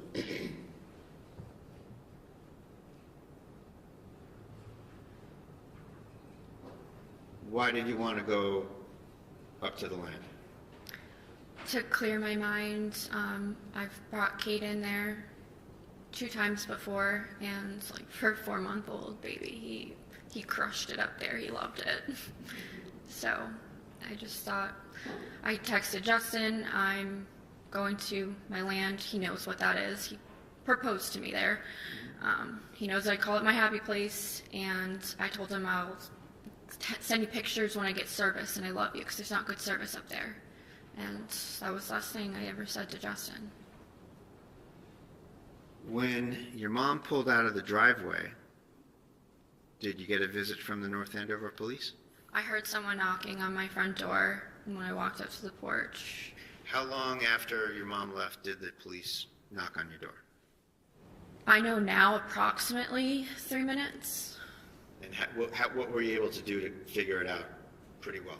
My home has a lot of surveillance. My dad owns a security company, so my home had a lot of surveillance outside, so I was just curious, how long was it after my mom left that the police came, and I believe it was about 3 minutes approximately. Can you use the video system to refresh yourself on time intervals and such?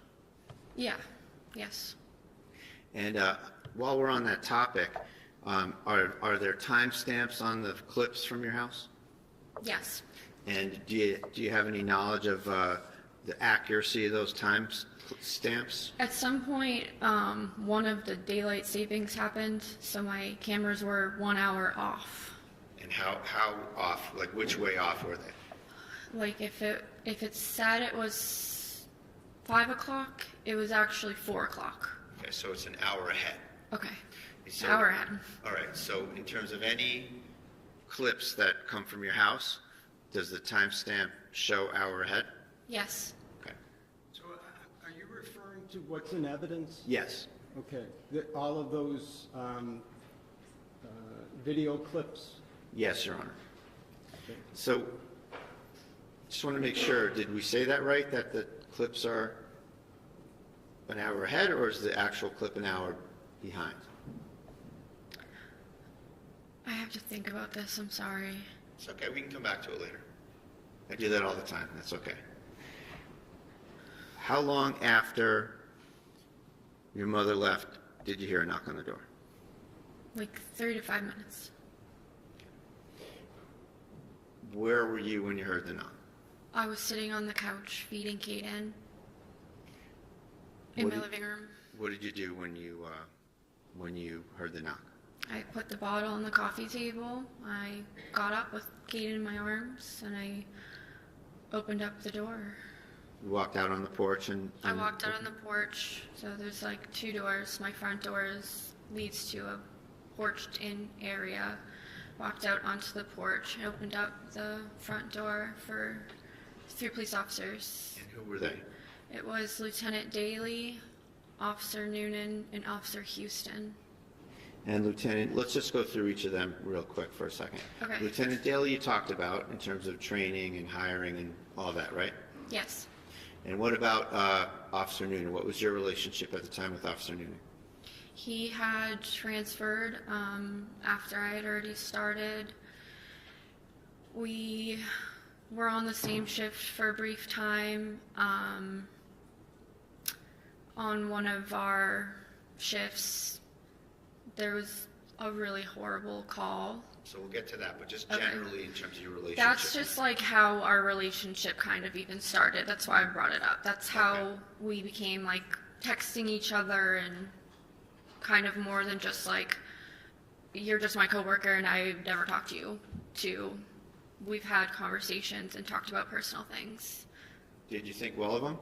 Yes, And to your knowledge, did he think well of you? I think so. So now you mentioned a particular call.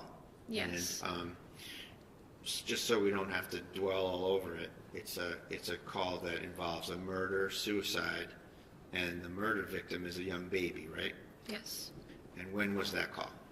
It was in August of 2024. Was that response just you and him? I believe I was the first officer in with Officer Cuevas, and then Officer Noonan came. It was like pretty much when something like that comes over the radio, everybody starts heading there. But the call was in my sector, so the sector I was assigned to that night. So I was the closest with Officer Cuevas. So we walked in together. And just to encapsulate it, the call involved administering first aid, and it was a difficult call. Yeah. And that's kind of the source of when you sort of broke the ice with Officer Noonan? Yeah, we stood outside of the scene for a long time, all of us, everybody who was on that call, and we talked, and then the chief had asked us to, we were like out of commission for the night. Other officers came in and filled in for us, and we had like a meeting debrief in the chief's office. He had pizza delivered. Okay. And just in general, fast forwarding all the way to June 30th of 25, did you ever have any problems or issues with Officer Noonan? No. Did he ever, to your knowledge, did he ever have any problems or issues with you? No. So there's Noonan. And then who's the third officer there? Officer Houston. And we saw him testify here as well today, yesterday, right? Yes. And what was your relationship with Officer Noonan? Noonan or Houston? I'm sorry, Houston, thank you. I was closer with Houston. Probably out of the 3 of the people that were at my house that day, Houston and I were friends. He came to my engagement party. He was invited to my wedding. We have the same type of dog. I think they've met before. The dogs, I mean. Yeah. He was a work friend. He was a work outside friend. Yeah. So these 3 come to the door. What are the circumstances of how they come in the house? Did you let them in, or how did that happen? I opened the door, and Lieutenant Daly immediately put his foot on my front porch, and we didn't just come in, and I was like, okay, all right. I didn't hear that. What? When I opened the door, Lieutenant Daly put his foot into my porch, and they just said, we need to come in, and I said, okay. And then did you turn around and you and Kaden walked back in the house and they followed you? Yes. So what happened when the four of you, five of you, got into the living room area? They asked me, Lieutenant Daly asked me to put Caden down in his car seat. They've referred to it as like a rocker. It does rock, but it was his car seat. And I was in the middle of feeding him, so when I put him down, he was obviously crying, and I was like, whatever this is, I'm gonna hold my son, because they had a folder. I knew they were gonna give me something. At that moment, yeah. did you have any idea what was going on? No, I knew, like, obviously I knew something was going on. The police are in my house, my coworkers, but when they told me to put Caden down, I was like a little hesitant because I'm in the middle of feeding him, and then I listened, I put him down, and he started crying, and I was like, no, I'm gonna hold my son, whatever this is, like, I'm gonna feed my baby and read it. So I picked Caden back up, and I had him on my lap while I opened the envelope, and that's when Lieutenant Daly said, Justin filed a restraining order against you. Okay, so you're trying to read it, and he's talking to you, and the baby's crying? Nope, baby you isn't feeding crying him? anymore. I picked him up, and I'm feeding him. What did Daly say to you about the situation? I asked a lot of questions, like why? I was supposed to meet him at the park, like a couple hours ago. I'm confused. He said he didn't know anything, and I said, do you have the affidavit so I can read what I'm being accused of? And they didn't, and they said they didn't know the details. And he said that Caden was on it as well, and... Did that affect your state of mind? Yes. How so? I knew in that moment I was going to have to hand my 4-month-old to a police officer to be brought out of my house. How did that make you feel? I don't know if there's a word. Sad. Were you able to have a minute or two to kind of comprehend it, or did something else immediately happen? I comprehended it. I was asked to pack a bag for Caden for about 2 weeks. Who asked you that? Lieutenant Daly said the court the court date was in 14 days, so he said pack enough for 2 weeks. And He said that to you? yes. Okay. So you didn't take it upon yourself to want to do that? No, they told me that I needed to pack a bag for Caden because he was going to go be with Justin for at least the 2 weeks till the next court date. Who was there when that was when that came up? That was when the three of them we were all in my living room. Did Houston or Noonan say anything at this point? No. I knew if I put Caden back in his car seat, he was going to cry. He loves being held. So the plan at that point was to go get some stuff? Yes. So you had to put Caden somewhere? Yes. And what did you do? I handed Caden to Officer Noonan. Why'd you give him to Officer Noonan? I could say I trusted all of them, but I knew Officer Noonan I know Officer Houston has no kids, and I knew Daly seemed like preoccupied, and I knew Noonan had kids, so I guess that's probably what went through my mind, but it really wasn't that much of a thought. I just knew I had to have someone hold him because I didn't want him screaming in his car seat on the ground. Was he someone that you trusted to do that? Yes. What happened when you handed your baby to Officer Noonan? He took Caden from my arms. And what about the bottle? What happened with the bottle? He took the bottle as well. And what did he do with respect to the bottle and Caden? He was trying to feed him.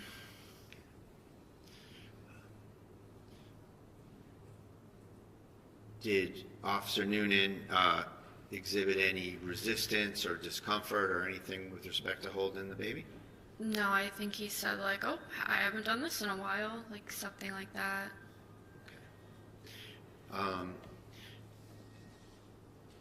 What was your intention at that point to do? I had to pack his bags. And are you, as you're starting to go figure that out in terms of luggage, what do you need, where's he going, etc., are you having kind of an unfolding thought process, if you will?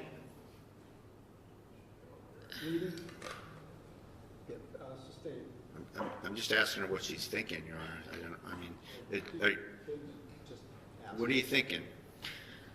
So it took.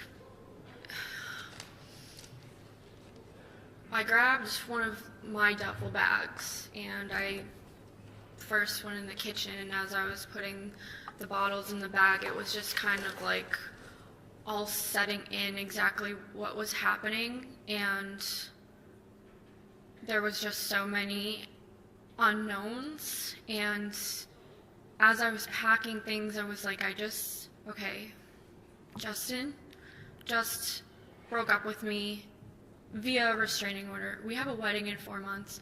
Caden is not going to be with me for 2 weeks. That's an eternity for a mom, any mom.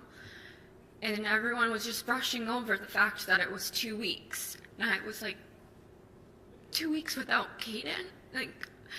And I just kept, in my mind was just going fast, like, I can't work overtime because I have a son now. I can't afford my home by myself without overtime. It was just, I lost everything. Even my doggy was on the restraining order. Maverick, my dog Maverick, was on the restraining order. So, my son... Was he your dog or Justin's dog? He was my dog. So I saw my baby go, my fiance, my dog, my house, and I knew that was going to be my job too. Because whatever I was accused of wasn't good if at restraining order. And you didn't have the affidavit? No. Where did you go after you went to the kitchen with the duffel bag and the bottles? I went all around the house because his diapers were in one room on shelves. His bottles and formula were in the kitchen. His toys were in the living room. And his books and stuff were upstairs with his clothes. Tell us what you did on the first floor before you got upstairs. What was the packing there? On the first floor was bottles and formula, and he was just getting introduced to like purees, and I had just ordered purees from Target, so I packed all those too. Then I went into the, thank you, I went into, it was like our exercise room. It had shelving on the wall, and there was just like a ton of boxes of diapers. I just put those aside and was like, 2 weeks, a lot of diapers, so take the boxes. And then I went upstairs. All right, before you got upstairs, part of the order was that you had to give up your firearms, right? Yes. Did you say anything to the officers about the location of your firearms? Yes, I did. What did you say? I told them that they were in the basement. Was that true? No. Why did you tell them that? Because I didn't want them to take them away. Why not? Because I wanted to be alone with my firearm and take my life. When did you make that decision? I made that decision as I realized I had just lost everything in a 15-second conversation with my coworker.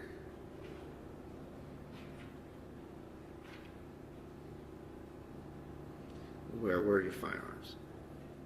They were upstairs in a green safe. your bedroom? in my bedroom.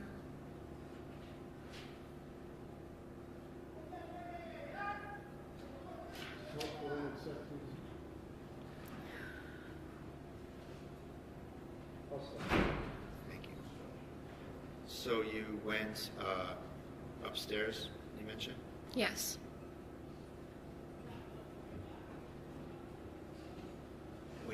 What was your state of mind at that point, whether or not Justin was coming over or not? I didn't think Justin was coming over.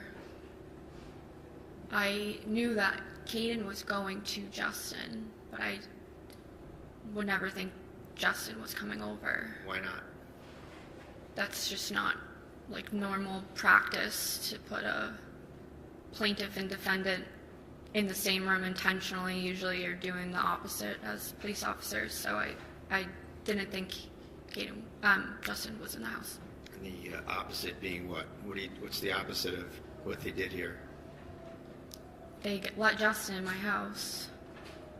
So what's the normal procedure? Normal procedure is to separate people. It's like the first thing you do on any call where there's any sort of argument. You separate. Now, you've served restraining orders, you mentioned, right? Yes. Is there a provision in those orders for accessing property? I don't know about specific provisions. I can tell you like what I've done before on a call where there was a restraining order involved. I don't know if it's a provision or not, though. Okay, we'll move on from there. Okay. So you were going to go upstairs, Yes. and you had made that awful decision already? Yes. What was your state of mind about whether or not you wanted to involve any police officers in that? I didn't want to involve anybody. I was trying to get everybody away from me. Why didn't you want to involve any police officers in that? These police officers in particular? 'Cause I wanted to be alone so I could kill myself. I decided that I was going to take my own life. I didn't want to involve anybody else in that. I'll just... Did you go upstairs back and forth a couple times, or did you just go up there once? I think I went up I think I went up at least twice. The second time I went up, I was up there for a while. Do you remember who accompanied you on each of these trips? It was Officer Houston and Officer Noonan. Was that the first time or the second time? That was the second time. And was there a visit upstairs before that? Houston and Noonan visit? Yeah, I was trying to hand them things so they would go away. Where did that happen? That happened upstairs. So I was first in the room. You walk up, there's a landing. The room on the left is Caden's room. I went in there first and I put books in a car seat because Justin instructed didn't have the car seat. And I handed it, I don't even know who I handed it to one of them. And I said, "Can you bring this downstairs?" What happened after you said that? Somebody brought it downstairs and then they came back up. So you struck out in terms of what you testified to earlier? Yeah, I just kept trying to hand them things to make them go away. Meaning, what do you mean make them go away? Be more specific if you can. Like, What was the plan? I knew if I pulled out my firearm in front of a police officer, I would get shot. That was not my intention, and that's not what I did. I was trying to get them away from me, so that didn't happen. So they weren't put in that position, because I'm not dumb. I'm was a police officer, if someone takes out a gun in front of you, yes, that's a threat. Yes, that's somebody that you probably feel threatened from. So, but if you want to kill yourself, why not just let it happen that way? That's selfish. I would never do that. Even looking back now, like reflecting for 9 months, I think my decision to do it to myself was selfish to everybody who loves me. So I'll just leave it at that. I wanted to kill myself. Me and my gun. No one else involved. How many different times did you try to have the officers transport some stuff downstairs? Several. At some point, did Officer Houston leave the second floor? Yes. And that left who up there? Officer Noonan. So upstairs it was Officer Noonan and yourself. Yes. At some point, did you go across that landing to the other room? Yes. Tell us about that. I was on the floor packing more clothes in the duffel bag. In which room? My bedroom. Okay, When we walk up Hold on. the stairs to the right. Okay, so you finish up in the other room and you go to your room. Yes. All right. Tell us the circumstances of where do you go, where does Noonan go when you go into your bedroom? So nobody came into my bedroom with me. I was asked, I can't even say who exactly, like I don't know if Officer Houston had come back up at the time, but somebody asked me, who is that downstairs? And I said, I have no idea. And Let me ask you a little bit about that. What was your state of mind about you being asked that? What were you thinking about? I was like, I don't know. Did you hear anybody come in? No, but they did. Because they were on the landing, they would be able to. I was like more into my bedroom than them, so I was like, I have no idea who's here. Shouldn't you guys know? Okay. What happened next? Officer Houston walked down the stairs first. Officer Noonan followed him down several steps. Did that give you a chance to do anything? That was, I knew, my only chance to be alone with my firearm.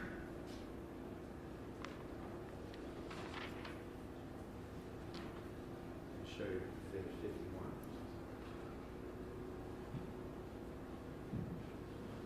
What's shown in Exhibit 51? That's my bedroom. That's the room on the top of the landing to the right. Where's the photographer standing in this picture? He's standing in the doorway. When you went to go get that firearm, was there anyone in your view in that landing? No. Was this after you saw Noonan depart? Yes. His back was turned towards me. He was following Officer Houston downstairs. Did he stay that way, or did he disappear from that scene? Well, he must have turned around at some point and walked back up the stairs because... You know how when you're near somebody that's going up and downstairs, you can hear going up and downstairs. Did you hear any particular number of steps? No, I'm certain I heard him and saw him walk down several steps. Okay.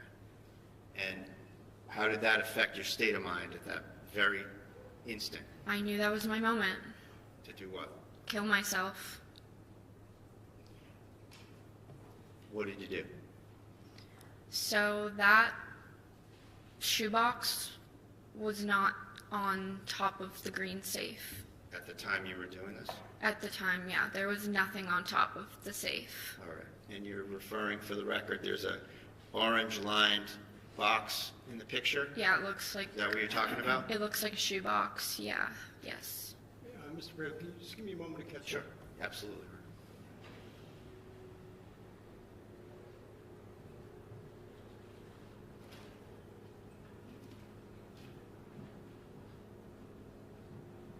sorry, did you say that that box was not on the, what did you say about that box? That box was not there.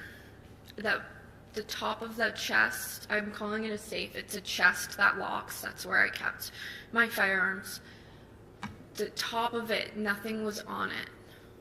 So whatever was placed there after, that was not there before.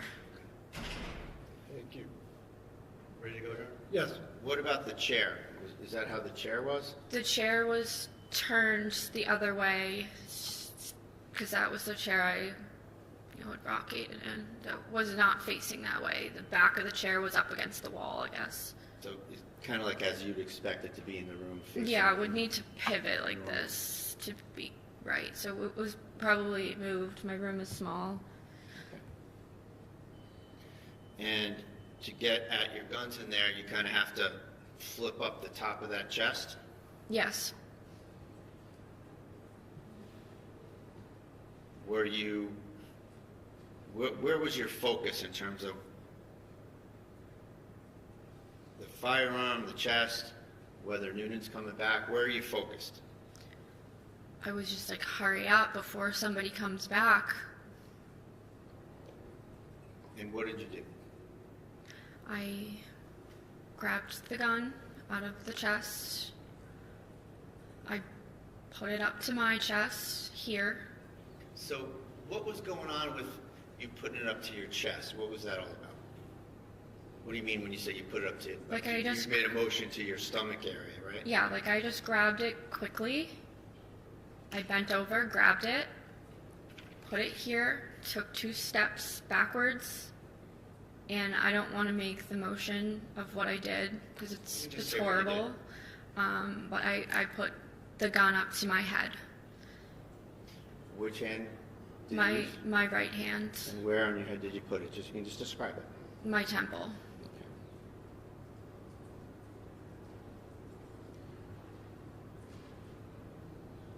Was Noonan in the door frame by now? Not yet. He had just walked in,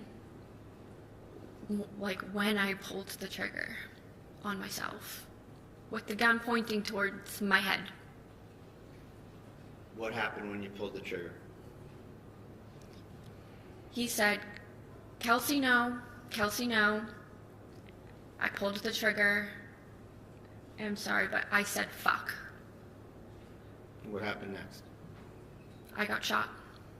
How long after you said that did you get shot? I don't even think I got to the K in the word before I was shot. What would that feel like? What part? Getting shot in the chest. Hurt. Did the force of that bullet knock you in any particular direction? It knocked me backwards.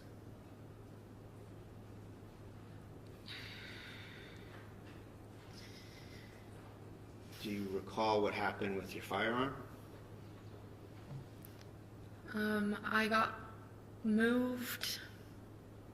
It was Well, on. I'm sorry, Okay. bad question. I'll ask you a better question. Okay.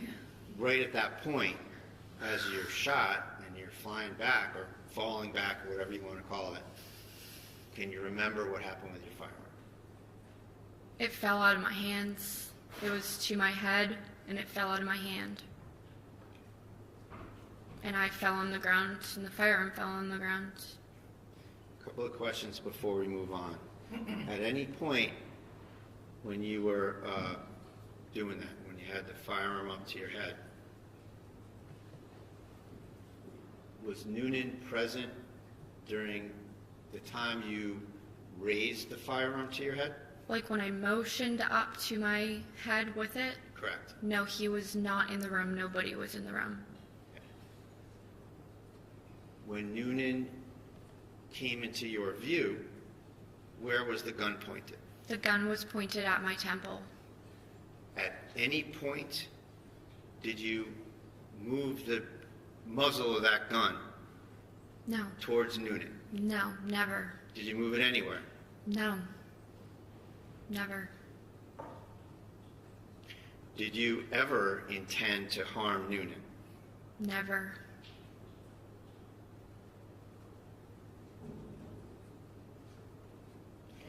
What did you know about Noonan's kind of personal circumstances in your time getting to know him? He was like, so he was a cop for a long time, and I was considered like a rookie. And like after, I had like a few really bad calls in a row, and everybody kind of knew it. And the senior guys would like check in on me and give me advice, and he was one of those people. And he told me his own personal experience with like calls and how to handle them when they're bad. So, what was his family situation? I've met his wife. I knew he had a son just by like talking. Did you want to involve him in your tragedy? I didn't want to involve anybody. I wanted to take my own life. I never pointed the gun at a fellow police officer. It never happened. When you went onto the ground, what did Noonan do after he shot you? I thought he walked away, and Lieutenant Daly came over to me, and then I think Noonan walked back over to me, and like I couldn't say anything, really, but I couldn't breathe, and I think I was just like, why did you do that? I'm like, it hurts, and then I just wasn't able. Say that? I said, why? Like, why? And he was holding my hand. Officer Noonan was holding my hand. And I said, why? I was so confused. Why? Where was Daly? Daly was there. What was he doing? He was on the radio. I don't know what he said exactly on the radio. I'm assuming, like... So, you get shot, and you got shot in the chest, right? Yeah. Lower chest. Well, after being shot, how did that affect your ability? I sound like a lawyer, but how did that affect your ability to perceive things and recollect things? I went into like a huge adrenaline shock. It didn't feel like normal pain. It almost felt like absent pain, but it felt like my entire body was burning, and I was completely alert, completely awake the whole time. I was speaking as much as I could. My lung was punctured, so that's why I was having trouble breathing, but other than that, I was very alert and aware of my surroundings. Where were you laying in the room? I was laying between my bed and the wall where the air conditioner is. Were your legs parallel to the foot of the bed or somewhere else? I think so. Yeah, I think that they were. Were you bleeding? Yes.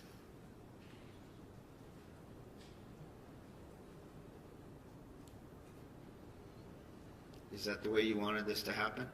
No.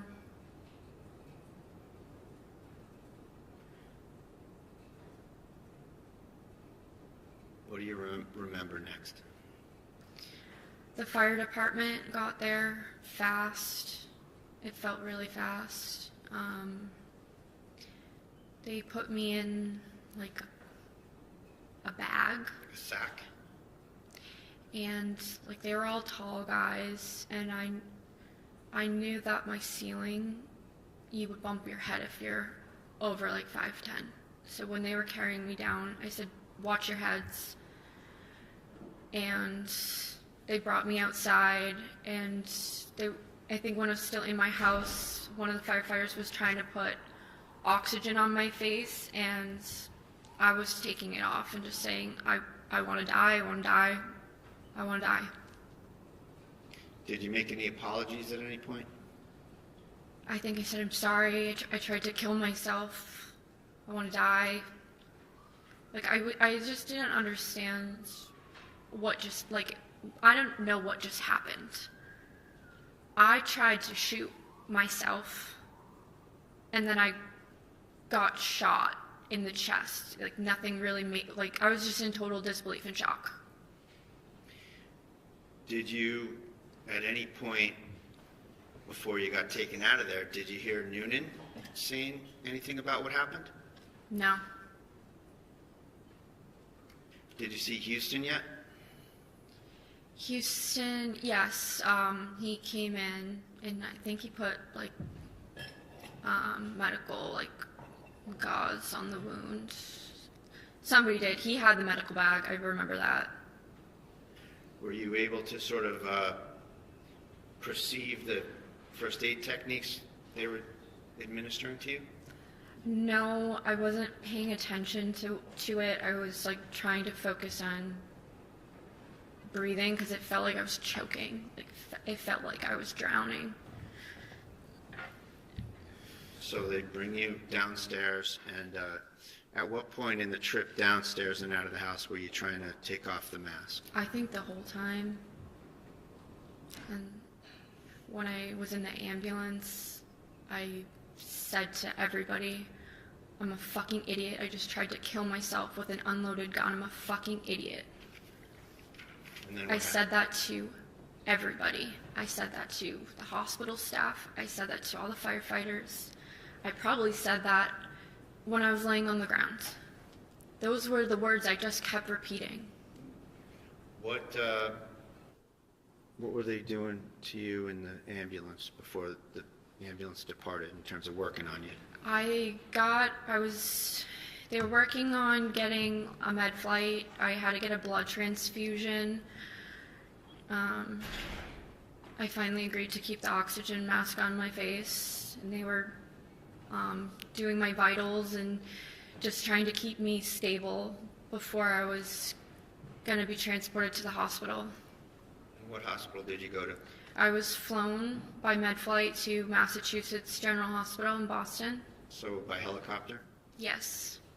And then when you were in the helicopter, was there anybody that you knew in the helicopter? No, when I was in the ambulance, I was holding on to firefighter Smirtelni's hand. And can you spell that for the court? It's a funny spelling. Why don't you spell that, if you can? His first name's Kevin. And is it, let me take a crack at that. Is it Smirtelny? Yeah, I think you're right. Okay. And did he go in the helicopter? No, he was holding my hand the whole time I was in the ambulance and comforting me, and I asked if he could go in the helicopter. I didn't want to let go of his hand. I asked, can you come in the helicopter with me? And he said, I can't, no one can. Okay. So you get in the helicopter, you're getting transported to Mass General, is it? Yes. Now, was there another problem with the oxygen in the helicopter? It either like ran out or it shut off, and when you're in a med flight, you're laying down and there's a person flying the helicopter next to you, and I just like tapped him and like gestured. I felt like I was drowning again. Felt like I was choking I couldn't get a breath. So I just like told him, like, I couldn't talk, but I gestured like to the oxygen that was above me. It wasn't working. I think they had switched the tank or something, or turned it back on. Something happened, but my oxygen got shut off in the helicopter, and they had to fix it. Was that indicative of maybe some kind of a change of heart about whether you wanted to die? Yeah, I think so. It's hard to say in those exact moments because it took a lot of healing from the moment I decided to make a suicide attempt to now to be healed mentally. So I don't know what my exact thoughts were in that moment. But I know when I got to the hospital, I said, I'm a fucking idiot. I tried to kill myself with an unloaded gun. How could I be so stupid? What was the length of time that you were at Mass General? Like the length from when I was admitted to discharge, it was 53 days. And how many operations have you had? I've had 5. And what were the kind of the main issues that the... Objection to the relevance at this point. Relevance? Just the circumstances, Your Honor, of what happened to her. Sustained. May I have a moment, please, Your Honor? Yes. Take your time.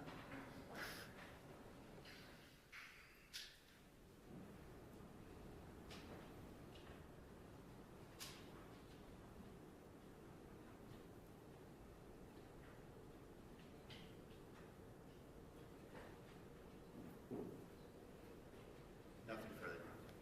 All right. So, Cross, I need to, let's take a 10-minute break, please. All right. Court stands in a 10-minute recess. Please exit quietly if you're going to exit. Thank you.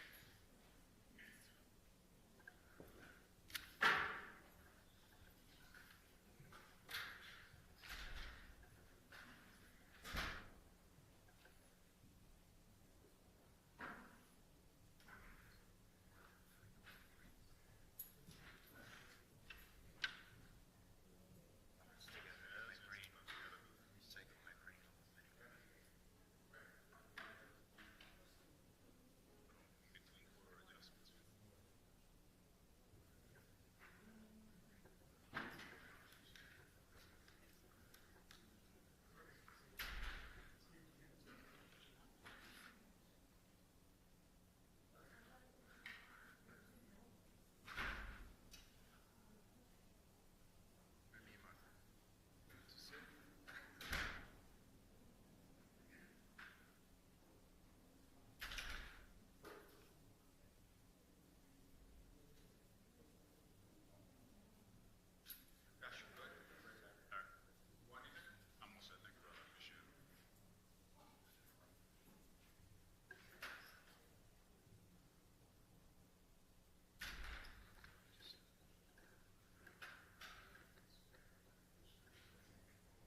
was muted. No, I hit that.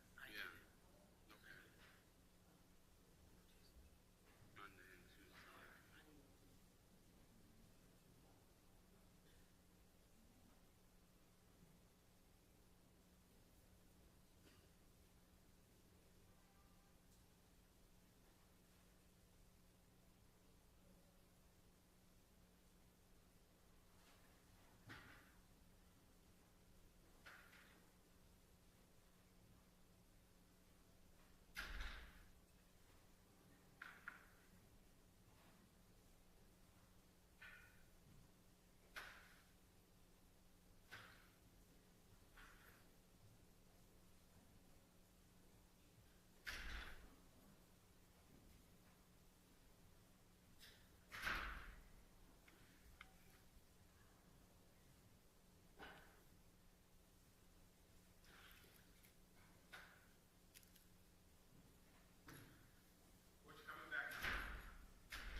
We're back, session makes it. We're back on record in the Kelsey Fitzsimmons matter. All counsel and the defendant are present. Okay, Ms. Fitzsimmons, you may resume the stand.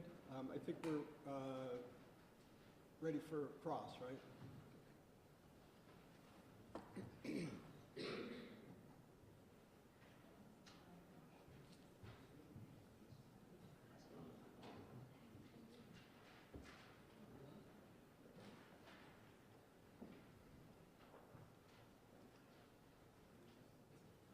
Yes.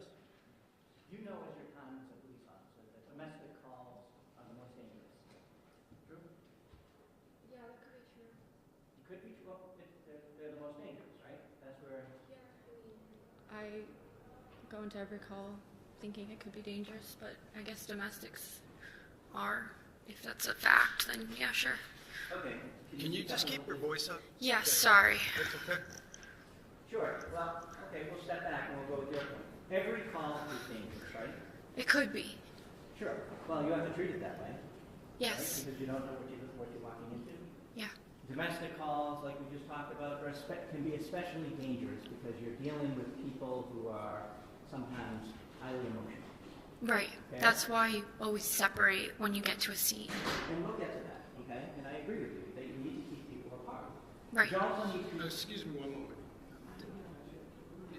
Yeah, you're going to need to ask closer, cross closer to the mic. Okay.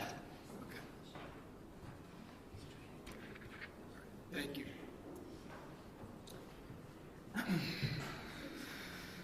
When you walk into a domestic situation, whether it's a restraining order that you're serving, whether it's a call for some sort of domestic violence, right? You walk in there with a heightened sense of awareness. Is that fair to say? As a police officer, you always have a higher sense of awareness. Okay. But domestics are kind of a different animal, right? Yeah, I guess so. Okay. And because emotions are involved, true? Yes. And sometimes the opposite of love isn't hate, it's anger, and things can go in 9 different directions in a minute. Is that fair to say? Sure. When you're dealing with someone who you know has a mental health past, it can be even more volatile, correct? Volatile. Yes. I wouldn't use that word as it pertains to mental health, sir, respectfully. There is as a police officer, there is a heightened sense of awareness, right? You're taking all the information in. In every call, yes, Sure. yeah. Well, domestic violence call in particular. You don't agree with me? No, I do. I agree with you on every call. A heightened sense of awareness is key to being a police officer. So domestic, car accident, anything. We go to work in a bulletproof vest. Exactly, that's my point. Yeah, we have And so, to. When you go to a domestic call, you try to separate people, right? Yes. Because if they come together or they even see each other sometimes, bad things can happen. Right? Yes. And so when you walk into a domestic violence situation, or any situation, right?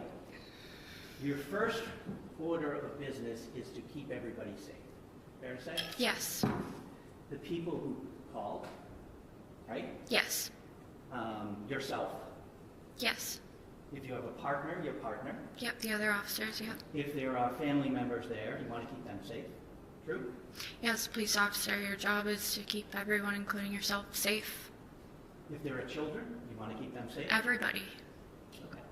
So, and if you think there are guns in the house, that is a particularly serious concern for you also, right? Yes. For your safety, Yes. for your partner's safety, Yes. for the children's safety, for everybody, right? For everybody. And you know that, correct? I know that.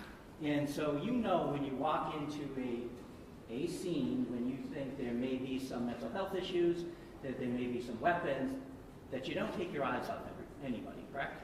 Yes. Okay. So you don't let someone walk into a room by themselves, right? You shouldn't know. You should have, I think with Officer Houston, you should be in their pocket, right? I'm not familiar with that phrase. Did he say that? He did. Okay. Well, if you're not familiar, you should be right near him, right? Yes. Because at any point, someone could grab a weapon, true? True. Use a weapon, True. and especially when there's a heightened sense of volatility on some of these calls, right? Yes. And you know that as a police officer, correct? And Yes. that's just kind of common sense anyway, right? Yes. And you've been trained on that. Yes. And so you don't take your eyes off any of the parties, true? True. Right. You don't leave them alone. True. That's what you're trained to do, that's what you're supposed to do, and that's pretty much common sense of what you do. That's what you're supposed to do, yes. Right, okay. We agree on that. We do. Now, if there is you are a police officer, so you know other divisions of the forces, correct? Like SWAT. You understand what SWAT is, right? I was a very new police officer. I was only on for about 2 years. I'm not familiar with SWAT. I know it a little bit. Okay, so we'll talk about what you know. Okay. SWAT is like a special weapons tactical team. You know Yeah. that, right? I know that. I don't know exactly what their job functions are or what they do. You do understand that they respond to highly volatile situations that are dangerous. True? Yes. Okay. If there is a weapon involved, somebody's barricaded, there's an active shooter, they respond. Correct? Yeah, they go to everything that's bad. Okay. Because they're highly trained to deal with those situations. True? True. Okay. They're the ones who see guns all the time, see violence all the time, and have to react to a weapon. True? True. Okay. Because not every call involves a weapon. Some of them are, like you said, car accidents. True? Every call is very different. Yeah. And so, but those guys are trained and picked because they deal with that stuff well. True? I don't know how they're picked or trained. I know nothing about their training or the process of becoming on SWAT. Okay, but you know to call them if something happens. That wouldn't be my job, but my supervisors. But yes, we can agree to that. Yes, Okay. they get called to bad things. I know this. They get called to bad things and have to deal with bad things. Yes. And you know that as a police officer, you need to qualify and get trained in order to do certain things. If you're on, like a domestic violence officer may have to be trained in domestic violence to be in a unit like that. True? Yeah, I mean, we didn't have that on my department, but I have heard of that on other departments. Like a domestic violence detective would probably be trained more in that sense. Right, so there's sometimes specialties Yes. that people focus on that Yeah. people are prepared to deal with better than other people. True? Yes.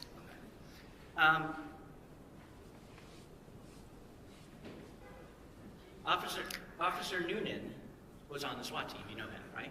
You know that. I know that now. Okay. You knew he started in Andover. That's where he began his career. I knew he started in North Andover. Sorry, North Andover. And then he went to Lawrence. Yes. And Lawrence is really a different atmosphere than North Andover. You agree with me there? Yes.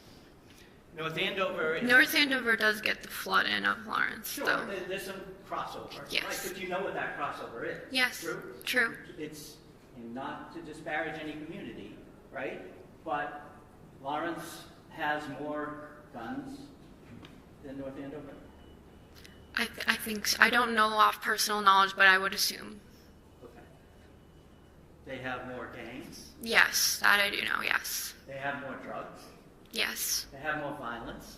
Yes. They have more need for people who can deal with that stuff, correct? Yes. Okay. And you know that Officer Noonan worked in Lawrence for years. I did know that, yes. Okay, you did know that, right? Yeah, I did. And then he came back. Did you say you were on the job or not on the job when he came back? I was already on the job when he came back. Okay. And you know he came back from Lawrence, right? And when he came back from Lawrence, it was really, he was the most experienced person on the force at this point, right? From what he had been through? I didn't know his experiences. Okay, you knew that he was... I honestly thought I looked at my lieutenants as that Well, for me. Officer Noonan, back when you were on the job, you looked up to him. Yeah, I looked up to all the senior officers that were willing to train me or give me any type of advice. Well, we're talking about Officer Noonan. He did that. Okay. So yes. So, yeah, you looked up to him. You knew he was experienced. Correct? Yes. You knew he was a by-the-book kind of guy, that he was going to teach you well. Yes. You went to him for that. I went to him for advice. Right. And you went to him for advice because you thought you knew what he was doing, right? He'd been through the ringer, and that's why you went to him, right? No, he told me, he reached out to me and told me that, he's been on bad calls before, and this is how he handles it. Right. And you appreciated that. I did. Okay. And it seemed like that was true with the advice he was giving you. Yes, yes. A gentleman about it. Right? Yes. Okay.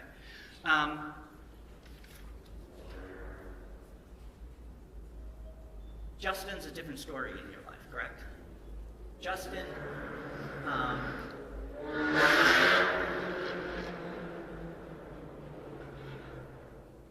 on June 30th, you had said that what was happening was a surprise. I don't know if you used those words, but the demeanor you gave off was this came out of the blue, right? I was very confused. You were confused, but stuff, and we're not going to get into it, but stuff that happened that weekend before, that Saturday night, that would have given you some inkling that something was wrong, right? I was aware me and Justin were in an argument. I was aware the second I woke up in the morning. That's why we were planning to meet. So it wasn't a surprise that there was some strife between you and him at that point. No, I knew that.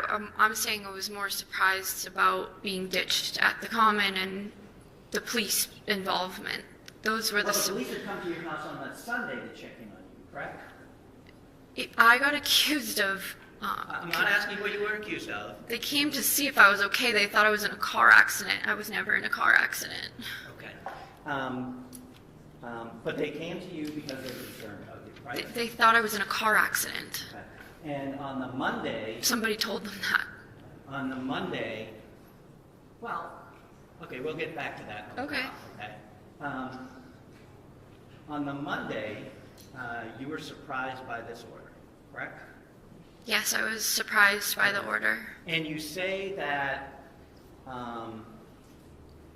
you have no idea why this is happening. Right. You eventually think that you're, well, you know Katie's going to be taken away from you for a short period of time, right? You say short, and that's fine. But he was 4 months old, and it was 14 days. That's an eternity for me. I grant you that. Okay. I grant you that. Thank you. That is a significant amount of time for any parent. True. Yeah, Okay? true. So I'm sure that was devastating to you, right?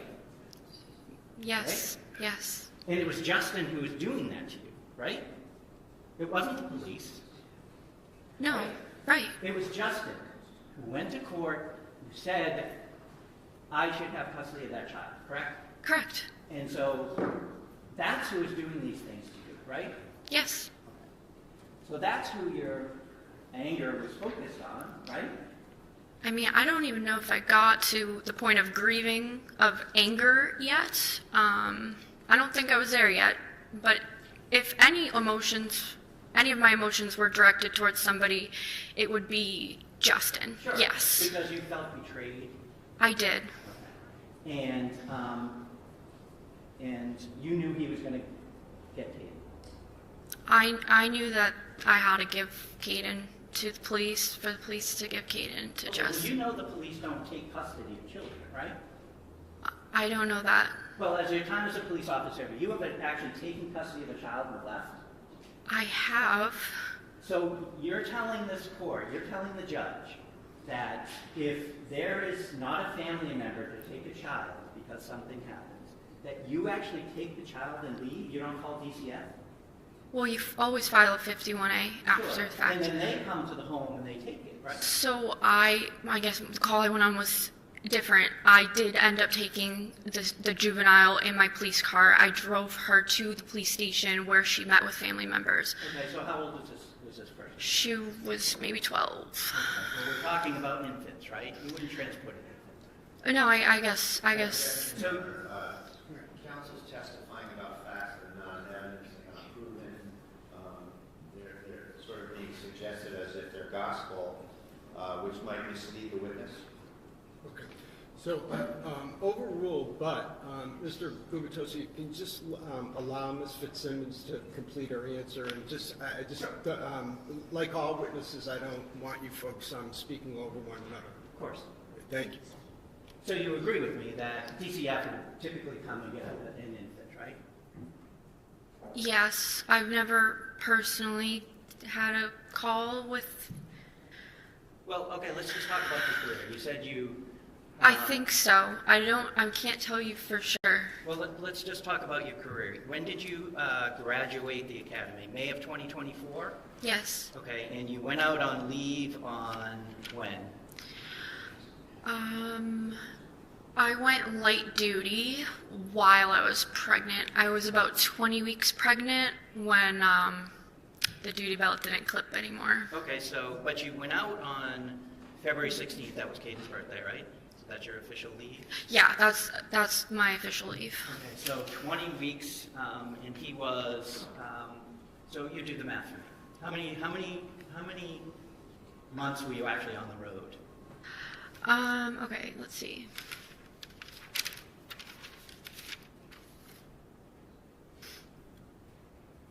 So like 7 months, and then I was light duty. So I graduated the police academy in May of 2024, and I went out on maternity leave February 16th of 2025. So were you actually just on the road for 7 months? Light duty, you're not on the road because, I mean, you're pregnant. Understood. Yeah. Understood. And that was your choice to stay in the station and work that way, right? Yes. Okay. But you were actually on the road, going to calls, doing the dirty work as a police officer, just for 7 months, right? Yes. Now, I'm going to jump back to June 30th at the house after the police come, right? You called your mom. You asked to do that, and they let you do that, right? There's no prohibition. You're talking about after the police? Yes, after the police arrived. Yes, I called my mom. Okay, and she came. Yes. Okay, she came. Now, you called her your best friend, right? My mom is. Your best friend, right? And so you could have talked to her, correct? Yes. When Justin arrived, you knew he came in the house, right? You heard him. No. You didn't hear him come in the house? No. You knew he was coming to get the baby. I never expected a police officer to allow the victim or plaintiff in a case to enter the home where the defendant is. Well, you knew he was getting the child, correct? Yeah, but I thought that I passed Kaden off to walk outside. I never thought, or I never knew Justin was in my home. You knew he was coming to the house? I thought they would do it at the school, but yes, I mean, I knew he was going to be in the vicinity. I never expected or knew he walked through my front door. When you went upstairs, and we'll talk about that green chest you called it, correct? Yes. Was it locked? No. Okay, you could just flip it open. Yes. When you claimed you pulled the trigger, it clicked. It did. It was not around in the chamber. Correct. There was a full magazine in it, right? I think so. Okay. Yeah. Well, you used that gun to go shooting on Friday, true? That was true. That's why I didn't chamber around, thank God. And when you're doing shooting, were you qualifying? What were you doing on that Friday? We have a qualification, yeah. Okay, so you had to do that, right? Yeah, because... And when you're shooting for qualifying, when you're at the range, how do you hold your pistol? 2 hands, and then there's some where they say use your strong hand or your left hand, you're not strong. But your typical reflex is 2 hands, true? Yeah, that's 2 hands extended. That's most of the range day, yeah. Right, that's your training. That's the safest way to shoot a gun, true? So that's your default? That's what we do at the range for those 8 hours, other than the one part where you shoot with your strong and non-strong hands. So on Friday you spent hours shooting with 2 hands? Yes. Yeah, it was Friday, yes. Well, I'm asking you. I think so. Now, you stated that after the police came and you were starting to process things, true? Yes. And it took a bit for you to process things, about your life unraveling, if you will, true? Yeah, as I was packing things, it just started to hit me, like, this is going, this is going, this is going. Just, as I was walking around the house, I just was like... All those things are going, and it's all because of what Justin did. Yes. Thank you. I have nothing else, Judge. Redirect? No redirect, Your Honor. Thank you. Okay. All right, you may step down. Thank you. Thank you, Your Honor. And the defense, you can call your next witness.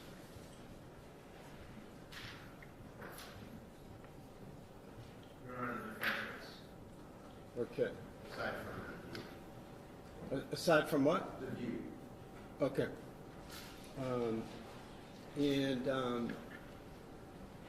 All right, so can I see counsel at sidebar along with Ms. Fitzsimmons?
So, you know what, a couple of things that we discussed at sidebar.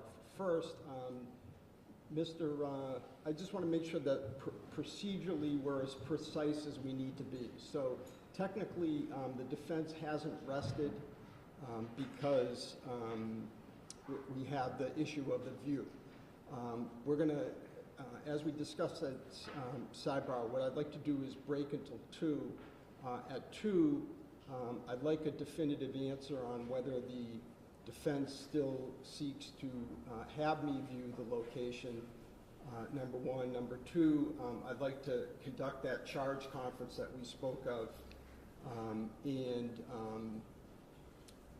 3, leave with a schedule as to, definitive schedule as to what will happen tomorrow, which the hope would be that you folks do your closings and I begin my deliberations.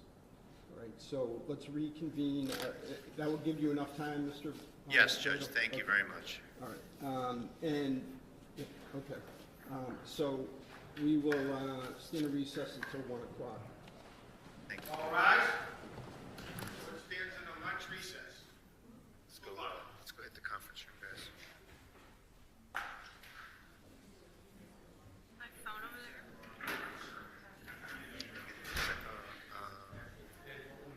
It's right here.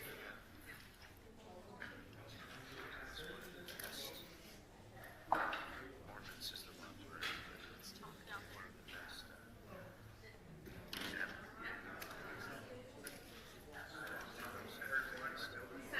I know what he said.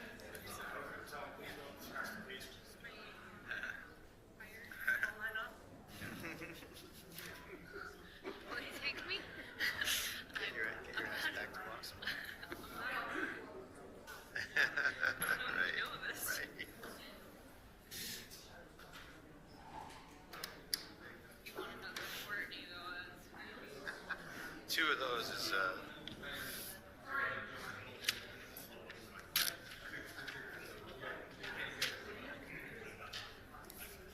You take a peek at an exhibit?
afternoon, Your Honor. We're back on record on the Kelsey Fitzsimmons matter. All counsel and the defendant are present. Okay. All right. So I guess let's start with the view. Mr. Bradel, is the defense still seeking a view? Your Honor, I don't believe we're going to seek a view, just a contingent on. I just wanted to submit to the court and I hope I say this right. It's an agreed chalk of the upstairs, and we put in pen just which room is which. Okay. And we were going to just submit that as a chalk, Your Honor. Okay. So as a chalk. So. And I believe it's agreed. In other words, Jesus, man, I'm tongue-tied. Is what you're saying that I shouldn't take these measurements for the truth or something? What is?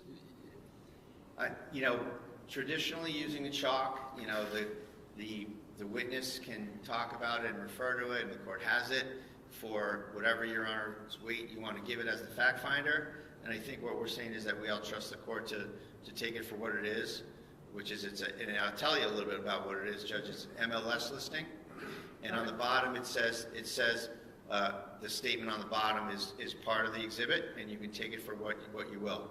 Okay, Commonwealth, what's your position on this? That's fine, with the caveat, small writing at the bottom, if you could read it. Small writing. You're talking about these square footages? No, I'm talking about at the bottom, the text on the bottom of the bottom line. Not in the diagram itself, below. Yeah, the floor plan created by? Yes, if you keep reading that. Okay, I see. Measurements deemed highly reliable but not guaranteed. All right. So why don't we just strike that? And no, I like that. Oh, you like that?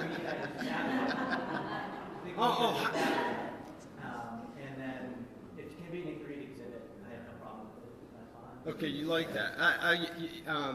And I apologize. I'm losing steam.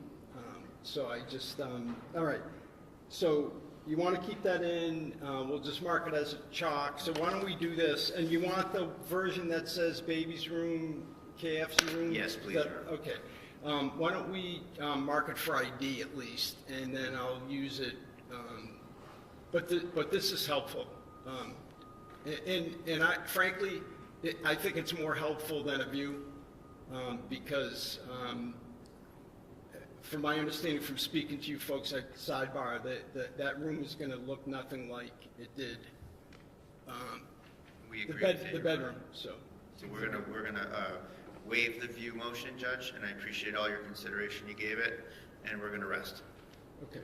So let Mr. Exhibit H somewhere. All right. So Mr.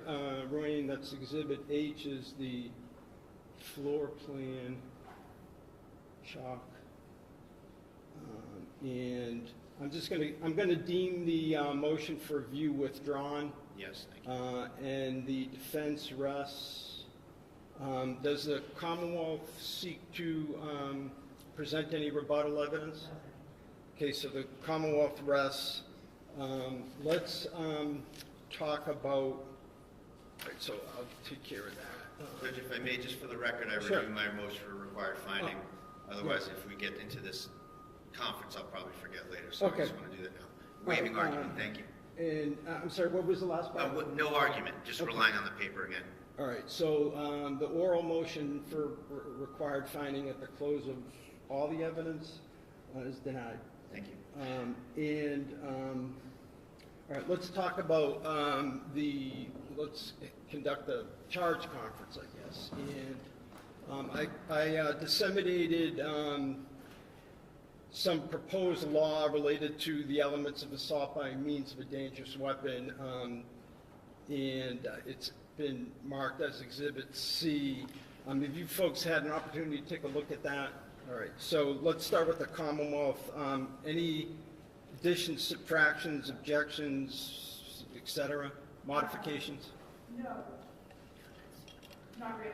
I just want, and I'm sure that Your Honor is aware, I don't necessarily see it in writing that an assault can be committed in either of two ways. I just wanted to be clear that the Commonwealth need only prove one about the other theories of assault. Yeah, so I'm sure you're understanding. I am, but your point is well taken. So what I tried to do is I tried to take my jury instruction and make it more applicable to here. But yes, I think we all agree that under the two different theories, the SJC actually said not to use the term theory. There are two different types of assaults. It can be either or. Surprisingly, I didn't realize that it wouldn't need to be unanimous by the jury. Okay, so other than that, that's duly noted. Defense, your view of the law of the case? We're fine with this, Your Honor, and I do acknowledge that it's two theories and it can be proven either way. Okay, all right. Thank you. All right, that's great. So let's talk about tomorrow. Let's talk about closing arguments. So we'll reconvene in the morning, and 30 minutes each side for closings. You think that should suffice? That's plenty, thank you. Okay. Yes, fine, Your Honor. All right, and I'm not going to have like a buzzer or you're not going to, like a trap door, you're not going to fall through and end up in the basement somewhere, but I'll diplomatically and gently warn you when you're getting close, all right? All right, so while we're talking about closings, I want there to be some ground rules, and the main ground rule that I have for this trial is that there should be no gratuitous character assassination, okay, by anyone, either side. It's not helpful, this is a straightforward case. Did the Commonwealth prove beyond a reasonable doubt that the defendant committed an assault with a dangerous weapon? The stuff that happened before and after even, not to be cold, callous, and uncaring, are not before me. And it's just not helpful to have either side throw in gratuitous comments about someone's character. Obviously, you'll argue credibility, believability, and but I expect you to stay within the bounds of what would be expected at any trial. After the closings, you'll just meet. We'll stay on the record, and you folks will just note your contentment with the exhibits. I think, is there 100 of them? Let me see, 98. 98, okay. So the 98 exhibits will come up along with, you'll send up as well, Mr. Ruane, Exhibit C, which is the law, and Exhibit, I've already, H, which is the floor plan.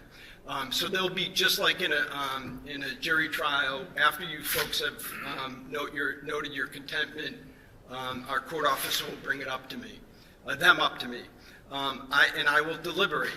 I have no idea how long or short of a period of time that it will take me. What my plan would be is, so let's say that I begin deliberations at 10:30. What I likely would tell you at that point is, let's plan on reconvening at 2 tomorrow afternoon, and then I will let Mr. Ruane know if that target is going to be successful or not. I obviously am going to take as much time as I need to reach a verdict, so it may be Friday morning or something, so you folks should make yourselves available. As I said, I intend to announce my verdict here in open court and give some explanation as to why I reached the verdict that I reached, okay? Anything else? Let's see if there's anything else in my... No, thank you. Defense? What time did you want to reconvene in the morning, Your Honor? I'd like to start at 9 and. Okay, sure. Is that doable for everyone? Okay, oh, and I also meant to, this may be obvious, but, so the sequestration order is done now, is vacated, okay? So. Thank you, we're gonna ask folks are, folks that were subject to the sequestration order, are no longer subject to it, can come in and watch the closings or, et cetera. All right? All right. Thank you. We'll stand in Thank you. recess. All rise. Let's stand in recess. Tomorrow, 9 a.m. Your way out of the courtroom. Thank you. So proud of you. Great.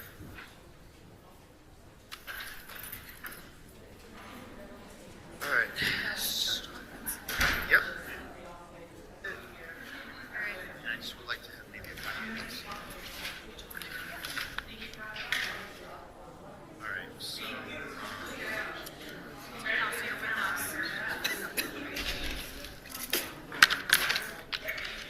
So Martha, I'm gonna.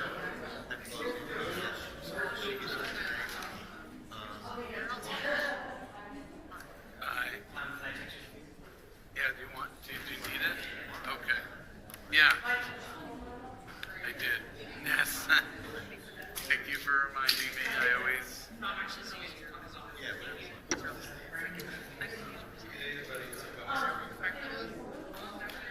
I'll go right back.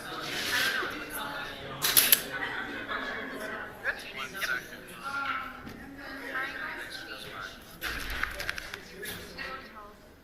Did you bring those? No, but they told me I'm allowed to jar jar.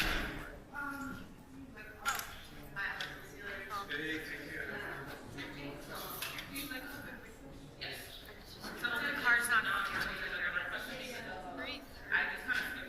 3:30. Keep up. Right. Or can you just tell them we're ready? Yeah, so that's what I was getting when I asked you guys that question. I said 3, and I told them it's to 3:30. Tell them come now. Yeah, please don't do it. All right. I had to get that right. Yeah, no, I have them, yeah, it's like they're 25 docket number, yeah. I should show you some day you should come up and just look.